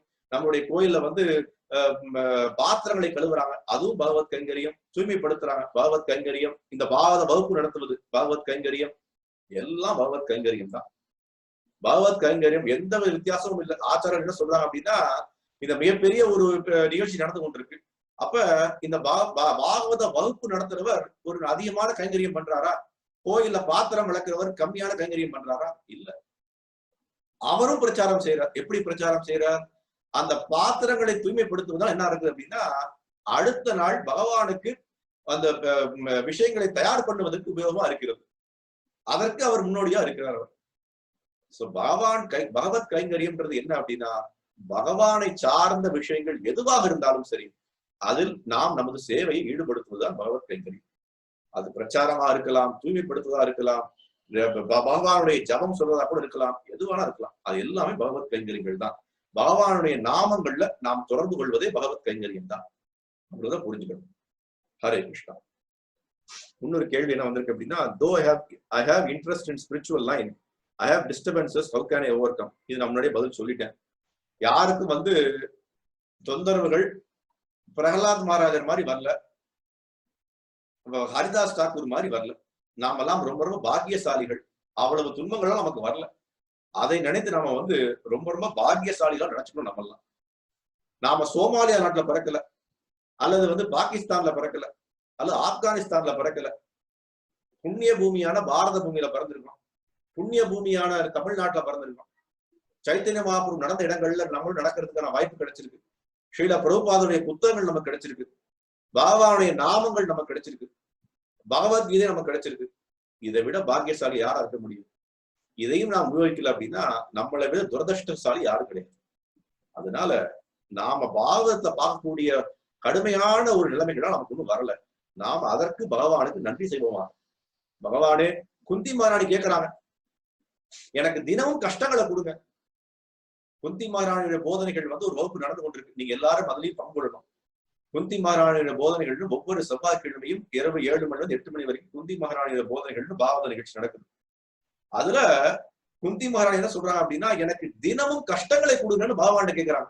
நம்ம யாராவது கேட்டிருக்கோமா அப்படி? என்ன கேட்கணும்? தினமும் எனக்கு கஷ்டங்களை கொடுங்க, அந்த கஷ்டங்கள் மூலியமா தினமும் உங்களை நினைக்கிறதுக்கான வாய்ப்பு எனக்கு கிடைக்கும் அப்படின்னு சொல்றாங்க. அப்ப என்ன அர்த்தம்? நாம வந்து அந்த மாதிரி ஒரு சூழ்நிலையில நம்ம இல்ல. தினமும் கஷ்டங்களை நம்ம கேட்கிறோம், நம்ம கேட்கறது இல்ல. குந்தி மகாராணி கேட்கிறாங்க. அப்ப கஷ்டங்கள் வருவது பகவானை பற்றி நினைப்பதற்கான ஒரு வாய்ப்பு அப்படின்றதையும் நம்ம புரிஞ்சுக்கணும். Hare Krishna. Hare Krishna, is it possible to brief about Krishna is the source of all incarnation as one of the topic? இங்க ஒருத்தர் என்ன கேட்கிறாரு அப்படின்னா, பாலாஜி அப்படின்றவர், பாலாஜி ஸ்ரீனிவாசன் என்ன கேட்கிறாரு அப்படின்னா, கிருஷ்ணர் தான் அனைத்து அவதாரங்களுக்கும் மூலம் அப்படின்ற விஷயத்திற்கும் ஒரு வகுப்பு நடத்த முடியுமா அப்படின்ற விஷயத்தை கேட்கிறார். இது வந்து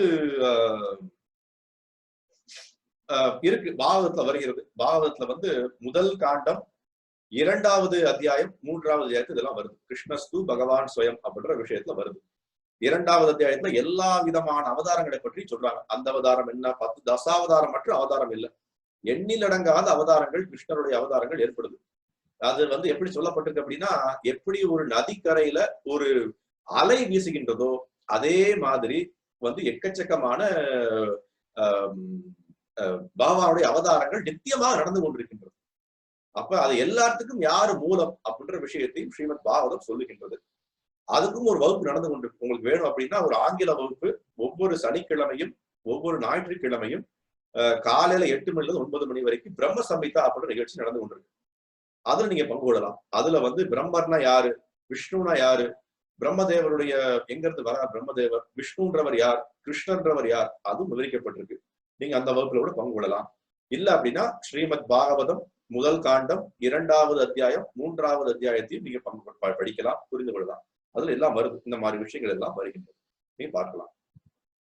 இன்னொருத்தவங்க என்ன கேட்டிருக்காங்க அப்படின்னா, இந்த புருஷோத்தம் மாதம்ன்றது நேற்று முடிவடைந்ததா கேள்விப்பட்டோம். 15 நாட்கள்ல வந்து கார்த்திகைல தாமோதர மாதம் ஆரம்பிக்கின்றது அப்படின்றது சொல்லப்பட்டிருக்கு. இது வந்து எவ்வாறு தனி இந்த நிகழ்ச்சிக்கு சம்பந்தமான கேள்வி இல்ல. உங்களுக்கு வந்து தாமோதர மாதம் எவ்வாறு ஆரம்பிக்கிறது, எப்ப ஆரம்பிக்கிறது, கார்த்திக் மாதம் எப்ப ஆரம்பிக்கிறது ஆசைப்பட்டீங்க அப்படின்னா நம்மளுடைய அந்த ஒரு வாட்ஸ்அப் நம்பர் இருக்கு இல்லையா, அந்த வாட்ஸ்அப் நம்பருக்கு தொடர்பு கொள்ளுங்க. அவங்க உங்களுக்கு வேண்டிய விஷயங்களை சொல்லுவாங்க. என்னைக்கு ஆரம்பிக்குது, என்ன மாதிரி விஷயங்கள், என்ன பண்ணணும், எவ்வாறு நம்ம வந்து விரதங்கள் இருப்பது எல்லாமே அவங்க உங்களுக்கு தொடர்பு கொண்டு வைப்பாங்க. ஹரே கிருஷ்ணா. வேற ஏதாவது கேள்விகள் இருக்கா? ஏதாவது கருத்துக்கள், ஏதாவது வேற ஏதாவது விஷயங்கள் பகிரணும்னு ஆசைப்பட்டீங்கன்னா கொஞ்சம் வாய்ப்பு கொடுக்கலாம். யாருக்காவது ஏதாவது கேள்விகள் கேட்கணும்னு ஆசைப்பட்டீங்கன்னா கேள்வி கேட்கலாம். தொடர்ந்து நான் சொன்ன மாதிரி ஒவ்வொரு வாரமும் இந்த நிகழ்ச்சி நடக்குது. சனிக்கிழமை 6 மணில இருந்து 7 மணி வரைக்கும். மற்ற நாடுகளும் தினமும் நடக்குது. சனிக்கிழமைலாம் நிறைய நிகழ்ச்சி. நீங்க குழந்தைகள் நிகழ்ச்சி நடந்தது இன்னைக்கு. நாளைக்கு வந்து ஞாயிற்றுக்கிழமை சத்சங்க நிகழ்ச்சி இருக்கு. நிறைய நிகழ்ச்சிகள் நடந்து கொண்டிருக்கு. நீங்க எல்லாரும் இந்த நிகழ்ச்சியில பங்கு கொள்ளணும்ன்றது என்னுடைய பணிவான வேண்டுகோள். ஹரிஹரன் அப்படின்றவங்க கேள்வி கேட்கணும்னு ஆசைப்படுறாங்க. அவங்க வந்து கேள்வி கேட்கலாம். ஹரே கிருஷ்ணா. ஹரே கிருஷ்ணா. ஹரே கிருஷ்ணா. ஹரே கிருஷ்ணா சொல்லுங்க. ஹரே கிருஷ்ணா பிரபு. ஹரே கிருஷ்ணா சொல்லுங்க. பிரபு, இந்த ராகவேந்திரர், சாய்பாபா இது மாதிரி எல்லாம் மகான்கள் இருக்காங்கல்ல, அவங்க எல்லாம் வந்து கிருஷ்ண அவதாரம் மாதிரி இதுக்கு ஏத்துக்கலாமா? ஹரே கிருஷ்ணா. நல்ல கேள்வி. கேள்வி என்ன அப்படின்னா, இந்த சாய்பாபா அப்புறம் மற்றும் இந்த ராகவேந்திரரை பற்றி சொன்னார். ராகவேந்திரர் இந்த மாதிரி வரக்கூடியவர்களாம் வந்து பகவானுடைய அவதாரங்களாக சொல்லப்படுகிறார்களே, அதை நம்ம ஏற்றுக்கொள்ள முடியுமா அப்படின்ற விஷயத்தை கேட்கிறார். நான் அதைத்தான் வந்து ஒரு சின்ன மேற்கோள் காட்டினேன் இன்னைக்கு வகுப்புல. நீங்க வந்து இப்ப வந்தீங்களான்னு தெரியல. அந்த டயத்துல என்ன மேற்கோள் அப்படின்னா, பத்ம புராணத்தை என்ன சொல்லப்பட்டிருக்கு அப்படின்னா, பகவானினுடைய விஷயங்களை அல்லது பகவானை அடைவதற்கு 4 வழிமுறைகள் தான் இருக்கு, 4 சம்பிரதாயங்கள் தான் இருக்கு. நீ ஏதாவது ஒரு சம்பிரதாயத்துல தொடர்பு கொண்டாதான் பகவானை அடைய முடியும். அது என்ன சம்பிரதாயம்? பிரம்ம சம்பிரதாயம், இரண்டாவது ஸ்ரீ சம்பிரதாயம், குமார சம்பிரதாயம், ருத்ர சம்பிரதாயம். இந்த 4 சம்பிரதாயங்கள் தான் பகவானால் அங்கீகரிக்கப்பட்ட சம்பிரதாயங்கள். அந்த சம்பிரதாயத்துல வரக்கூடிய வழிமுறையில வரக்கூடிய குருக்களிடம் சரணடையும் போதுதான் நாம் பகவானை பற்றி புரிந்து கொள்ள முடியும், பகவானை அடைய முடியும். அதனாலதான் நம்மளுடைய பகவத்கீதையில பாத்தீங்க அப்படின்னா 32வது பக்கத்துல நம்மளுடைய பிரம்ம கௌடிய வைஷ்ணவ சம்பிரதாயத்தினுடைய குரு பரம்பரை கொடுக்கப்பட்டிருக்கும். பகவான் கிருஷ்ணன் இருந்து யாருக்கு வந்தது? அவற்றிலிருந்து யாரு? பிரம்மாவுக்கு வருது. பிரம்மா இருந்து நாரதருக்கு வருது. நாரதர் இருந்து மத்வாமுனிக்கு வருது. மத்வாமுனில இருந்து ஈஸ்வர பூரிக்கு வருது. ஈஸ்வர பூரில இருந்து சைத்தன்ய மகாபிரபுக்கு வருது. சைத்தன்ய மகாபிரபுக்கு இருந்து மற்ற குருக்களுக்கு வருது. அப்படின்னு வழிமுறையாக குரு சீடர் பரம்பரையில நமக்கு இந்த விஷயங்கள் கிடைக்கிறது.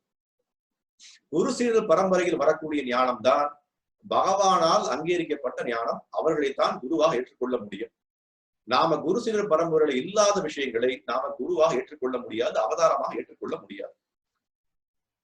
நீ கேட்ட கேள்விக்கு நான் பதில் என்ன அப்படின்னா, அவர்கள் எல்லாம் எந்த சம்பிரதாயத்தில் வருகின்றனர் அப்படின்றதை நீங்க தான் சொல்லணும். எனக்கு தெரியல அவங்க எந்த சம்பிரதாயத்துல வராங்க.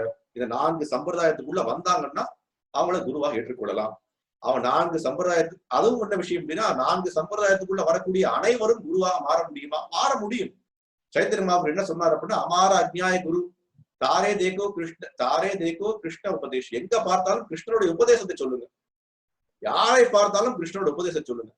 கிருஷ்ணருடைய உபதேசத்தை உள்ளது உள்ளபடி தத்துவ ஞானத்தை சொல்பவன் குருவாக மாறுகின்றான் அப்படின்னு சைத்தன்ய மகாபிரபு சொன்னார். அப்ப 2 தகுதிகள் தேவை. நீங்க கேட்ட கேள்விக்கு பதில் அதுதான். யாரா வேணா இருக்கட்டும், அது நீங்க சொன்ன பேரா இருக்கட்டும், அல்லது இந்த காலகட்டத்தில் இருக்கக்கூடிய ஆன்மீகவாதிகள்னு சொல்லக்கூடிய விஷயங்களா இருக்கட்டும், பெரிய பெரிய மடங்களை நடத்துபவர்களா இருக்கட்டும், யாரா வேணா இருக்கட்டும், 4 சம்பிரதாயங்களுக்குள்ள வராங்களா அப்படின்றது முதல் கேள்வி. இரண்டாவது, அவர்களிடம் நாம் சரணடைவது எவ்வாறு சரணடைய முடியும்? அவர்கள் வந்து பகவத் விஷயங்களை பற்றி பேசினாலும் குரு சீடர் பரம்பரையில் வர வேண்டும். குருவாக ஏற்றுக்கொள்ளக்கூடிய தகுதி இருக்க வேண்டும். நான் இன்னொரு விஷயம், முக்கியமான விஷயம் சொல்றேன். குரு சீடர் பரம்பரையில போய் நான் என்னை வந்து இணைத்துக் கொள்ளணும்ன்ற ஒரு அடக்கமே முதல்ல அவங்கள்ட்ட வரலையே. நான் எல்லாம் அறிந்தவன், நான் ஒரு பெரிய மடத்தை ஆரம்பிக்கின்றேன், எனக்கு பேரு பாபா, உனக்கு பேரு பாபா அப்படின்னு சொல்லிக் கொள்பவன் எவ்வாறு அடக்கத்தை வளர்த்துக்கிறான்? நீங்க பார்த்த முதல் ஸ்லோகம் பாத்தீங்கன்னா இல்லையா? அடக்கத்துடன் யாரு பகவானை நாடுகின்றானோ அவன் வாழ்க்கையினுடைய முக்கியத்துவத்தை புரிந்து கொள்வான்னு ரொம்ப தெளிவா சொன்னாங்க. அப்ப பகவான் சொல்றார் 4 சம்பிரதாயங்கள் இருக்குப்பா, அதுல ஜாயின் பண்ணிக்கணும்னு சொல்றாரு. எனக்கு அதுல ஜாயின் பண்றதுக்கு ஆர்வம் இல்லை, இணைத்துக் கொள்வதற்கு ஆர்வம் இல்லை, அகங்காரம் அதிகமா இருக்கு, நான் மிகப்பெரிய ஆள் நினைச்சுக்கிறேன். எப்படி அவங்கள்ட்ட போய் நம்மளை போய் அடைய முடியும்? நாம் பண்ண முடியாது. அதனால அவர்களை பற்றி புரிந்து கொள்வது என்பது மிக மிக கடினம். அவர்களை பற்றி நாம் என்ன பண்ணணும் அப்படின்னா அவர்களை தவிர்ப்பது நல்லது. பகவானினுடைய விஷயங்களை தூய பக்தர்கள் மூலியமா கேட்பதற்கு நாம பிரயத்தனம் செய்யணும். ஹரே கிருஷ்ணா. முரளி அப்படின்றவர் எழுதியிருக்காரு அப்படின்னா, ரெக்வெஸ்ட் கேலண்டர் ஆஃப் ஈவெண்ட்ஸ், என்னென்ன கிளாஸ்கள் என்னென்ன வகுப்புகள் நடக்குது அப்படின்ற விஷயங்கள் எனக்கு ஒரு கேலண்டர் மாதிரி கிடைக்குமா அப்படின்னு கேட்கிறார். அதுவும் அந்த வாட்ஸ்அப் நம்பர் நீங்க தொடர்பு கொண்டா கிடைக்கும். அந்த வாட்ஸ்அப் நம்பர் ஞாபகம் இருக்கா உங்களுக்கு? அந்த வாட்ஸ்அப் நம்மளுடைய நிகழ்ச்சியினுடைய எல்லாம் அனுப்புறாங்க இல்லையா, அந்த வாட்ஸ்அப் நம்பருக்கு நீங்க ஒரு ரிப்ளை அனுப்புங்க. அவங்க உங்களுக்கு என்ன நிகழ்ச்சி நடக்குது அப்படின்ற விஷயத்தை சொல்லுவாங்க. அடுத்து the pure devotional service or hard, pure devotional service is easy or hard அப்படின்னு ஒருத்தர் கேட்கிறாங்க. தூய பக்தி செய்வது கடினமா அல்லது ரொம்ப எளிமையா? இது நான் ஆல்ரெடி நிகழ்ச்சியில பேசிட்டேன். இது மறுபடியும் ரொம்ப குறிப்பா சொல்றேன். என்ன அப்படின்னா, தூய பக்தி தொண்டில் ஈடுபடுவது ரொம்ப ரொம்ப எளிமையும் கூட, ரொம்ப ரொம்ப கடினமும் கூட. எவ்வாறு எளிமை? நாம சரணடையறதுக்கு தயாரா இருந்தோம்னா எளிமை. நாம சரணடையறதுக்கு தயாரா இல்லை அப்படின்னா கடினம். பௌதிக விஷயங்களை விட்டுட்டு பகவானுடைய விஷயங்கள் ஆர்வம் காட்டுவதற்கு தயாரா இருந்தோம்னா எளிமை. பௌதிக விஷயங்கள் மேல் பற்று கொண்டு நான் வெளிப்புற வேஷம் போட்டால் கடினம் இல்லையா? தூய பக்தி தொண்டுக்கு முதல்ல என்ன அர்த்தம், என்ன இதுல ரூப கோஸ்வாமி என்ன சொல்றாரு அப்படின்னா, ரொம்ப அருமையான இதை சொல்றாரு. என்ன சொல்றாரு அப்படின்னா, அனுகூல்யஸ்ய சங்கல்பம் பிரதிகூல்யஸ்ய வர்ஜனம். பகவானுக்கு எதெல்லாம் அனுகூல்யமாக இருக்கின்றதோ அதை நாம் ஏற்றுக்கொள்ள வேண்டும். பகவானுக்கு எதெல்லாம் அனுகூல்யமாக இல்லையோ அதை நாம் கைவிட வேண்டும் இல்லையா? அதுதான் ரொம்ப முக்கியமான விஷயம். அந்த விஷயத்தான் நம்ம புரிஞ்சுக்கணும் முதல்ல இல்லையா? அதே மாதிரி என்ன பண்றோம், எந்த விதமான விஷயங்களும் நம்ம பகவானுக்கு எவ்வாறு ஏற்றதாக இருக்கிறதோ அதை பண்ண ஆரம்பித்தோம்னா தூய பக்தி. எனக்கு ஏற்றதா இருக்கு, நான் பகவானுக்கு ஏற்றதா இருக்குமோ நினைச்சுக்கிறேன், அதெல்லாம் தூய பக்தி கிடையாது. என்னுடைய புலன் திருப்தி அதற்காக பண்ணிக்கிறேன். வெளியில வேணா நான் வேஷம் போடலாம், தூய பக்தன், திருமணத்தை தழுத்துக்கலாம், பகவானுடைய இஷ்டத்தை பண்ணலாம், பகவானுடைய நாமங்களை சொல்லலாம். ஆனால் நம்மளுடைய உண்மையான மனோபாவம் எப்படி இருக்கின்றதோ அதைத்தான் ஸ்ரீல பிரபுபாதர் சொல்லுவார். என்ன சொல்வார் அப்படின்னா, ஆன்மீக வாழ்க்கையில் முன்னேற்றம் என்பது அந்த பக்தருடைய மனோபாவத்தை பொறுத்தது அப்படின்பார். மனோபாவத்தை பொறுத்தது. தூய பக்தி தொண்டு பண்ணுவதும் மனோபாவத்தை பொறுத்தது. தூய பக்தி தொண்டு எளிமையாக்குவது நம்முடைய மனோபாவத்தை பொறுத்தது. தூய பக்தி தொண்டை ரொம்ப கடினமாக்குவது நம்முடைய மனோபாவத்தை பொறுத்தது. அந்த மனோபாவத்தை வளர்த்துக்கணும், அடக்கத்தை வளர்த்துக்கணும். இன்னைக்கு நம்ம பார்த்த விஷயம் தான், இன்னைக்கு அடக்கத்தை வளர்த்துக்கணும். அடக்கம் இல்ல அப்படின்னா நம்ம எதுவுமே பண்ண முடியாது, ஆன்மீக வாழ்க்கையில முன்னேற முடியாது. ஹரே கிருஷ்ணா. ரொம்ப ரொம்ப சந்தோஷம். நீங்க எல்லாரும் நிறைய கேள்வி நீங்க கேட்டிருந்தீங்க, அதுதான் ரொம்ப சந்தோஷம் கூட எங்களுக்கு. என்ன அப்படின்னா, நிறைய மக்கள் நிறைய விஷயங்களை தெரிந்துக்கணும்னு ஆசைப்படுறாங்க அப்படின்னு சொல்லும் போது எங்களுக்கும் ஒரு ஆர்வம் கிடைக்குது. நிறைய விஷயங்களை பகிர்ந்துக்கணும், நிறைய விஷயங்களை மேற்கோள் காட்டணும், நிறைய விஷயங்கள் மக்களும் தெரிந்துக்கலாமே என்ற ஆர்வத்தை ஏற்படுத்தக்கூடிய மனோகம் எனக்கு கிடைக்கும். அதனால ஒவ்வொரு வாரமும் நிறைய கேள்விகள் கேளுங்க, நிறைய விஷயங்களை படிங்க, பாகவதம் படிங்க, பகவத்கீதை படிங்க. ஏதாவது கேள்விகள் இருந்தால் கண்டிப்பாக கேளுங்கள். ஒவ்வொரு வாரமும் இந்த நிகழ்ச்சியில தவறாமல் பங்கு கொள்ளுங்கள். நான் சொன்ன மாதிரி நிறைய நிகழ்ச்சிகள் நடந்து கொண்டிருக்கு, எல்லா நிகழ்ச்சியிலும் பங்கு கொள்ளுங்கள். எந்த நிகழ்ச்சியிலும் கைவிடாதீங்க. ஒவ்வொரு நாளும் ஒவ்வொரு மணி நேரம் நம்ம பகவானுக்காக நம்மளால ஒதுக்க முடியாதா? கண்டிப்பா ஒதுக்க முடியும். அதை தவிர நமக்கு என்ன வேலை இருக்கு? டிவி பார்ப்பது ஒரு வேலையா? இல்ல. நியூஸ் பேப்பர் படிப்பது ஒரு வேலையா? இல்ல. பகவான் விஷயங்களை பற்றி படிப்போம், பகவானுடைய சங்கத்தை ஏற்படுத்திக் கொள்வோம், பகவத் விஷயங்கள் நம்மளுடைய வாழ்க்கையை அர்ப்பணிப்போம். அதை நாம் புரிஞ்சுக்கிறோம். கடைசியா கலையரசி அப்படின்றவர் கேள்வி கேட்கிறாங்க, கேள்வி கேட்கலாம். கேள்வி இல்ல பிரபு, ரிக்வெஸ்டோட சொல்ல முடியாது. குழந்தைங்களுக்காக சாட்டர்டே கிளாஸ் போடுறாங்க இல்லையா, அதுல குழந்தைங்க அட்டென்ட் பண்ணாங்க. அந்த டைம்ல வேற ஒரு கிளாஸ் முன்னாடில இருந்து 5 இயர்ஸா போயிட்டு இருக்குது, அதை அட்டென்ட் பண்ண முடியாம ரொம்ப கஷ்டமா இருக்கு எங்களுக்கு. சாட்டர்டே டைம்ல நான் ஒவ்வொரு நாளும் கேட்கணும்னு நினைக்கிறேன், ஆனா எனக்கு கஷ்டமா இருக்கு. நம்மளுக்காக போயிட்டு அது மாத்தவும் முடியாது, இதையும் மாத்த முடியாத சூழ்நிலை, எப்படி என்ன பண்ண முடியும்னு. ஆனா நாங்க அந்த குரூப்ல இங்க எல்லாம் போறோம், எல்லாமே கேட்கிறோம். இந்த முக்கியமான கிளாஸ் குழந்தைக்கு கிடைக்கலன்னு கொஞ்சம் கஷ்டமா இருக்கு. ஹரே கிருஷ்ணா. நான் சொல்றேன், பதில் சொல்றேன். நான் அந்த யார் அந்த நிகழ்ச்சி நடத்துறாங்களோ அவங்களுக்கு தெரியப்படுத்துறேன் உங்களுடைய ஃபீட்பேக்கை. அவங்க என்ன பண்ணலான்றத பார்ப்போம். ஏதாவது வாய்ப்பு கிடைக்குதான்னு பார்ப்போம், மாற்ற முடியுமா, அதாவது அந்த நிகழ்ச்சியை திருப்பி யூடியூப்ல அப்லோட் பண்ண முடியுமான்னு பார்ப்போம். ஏன்னா அட்லீஸ்ட் யூடியூப்ல அப்லோட் பண்ணாங்கன்னா நிறைய பேர் எடுத்து பார்க்கலாம். இந்த வகுப்புகள் எல்லாமே யூடியூப்ல இருக்கு. இஸ்கான் சேலம் அப்படின்னு சொல்லக்கூடிய யூடியூப் சேனலுக்கு போனீங்க அப்படின்னா நீங்க அந்த அந்த யூடியூப் சேனல்ல அதை பார்க்க முடியும். அந்த வகுப்பு யூடியூப்ல இருக்கான்னு எனக்கு தெரியல. நான் அதை வந்து அது இல்ல பிரபு, அது இல்லன்னு தான் நினைக்கிறேன். மத்ததெல்லாம் பாக்குறோம், மிஸ் பண்றத. நான் தெரியப்படுத்துறேன். ஹரே கிருஷ்ணா. ரொம்ப ரொம்ப நன்றி. ஹரே கிருஷ்ணா. நம்ம மறுபடியும் அடுத்த வாரம் உங்க எல்லாரையும் இந்த பாகவத நிகழ்ச்சி, ஸ்ரீமத் பாகவத நிகழ்ச்சி, பரிஷத்தின் சாபமும் சுகதேவரின் வருகையும் என்ற நிகழ்ச்சியில மறுபடியும் அடுத்த சனிக்கிழமை உங்களை சந்திப்பதில் மிகுந்த ஆர்வமும் இருக்கும். ஹரே கிருஷ்ணா. ஹரே கிருஷ்ணா. ஹரே கிருஷ்ணா பிரபு.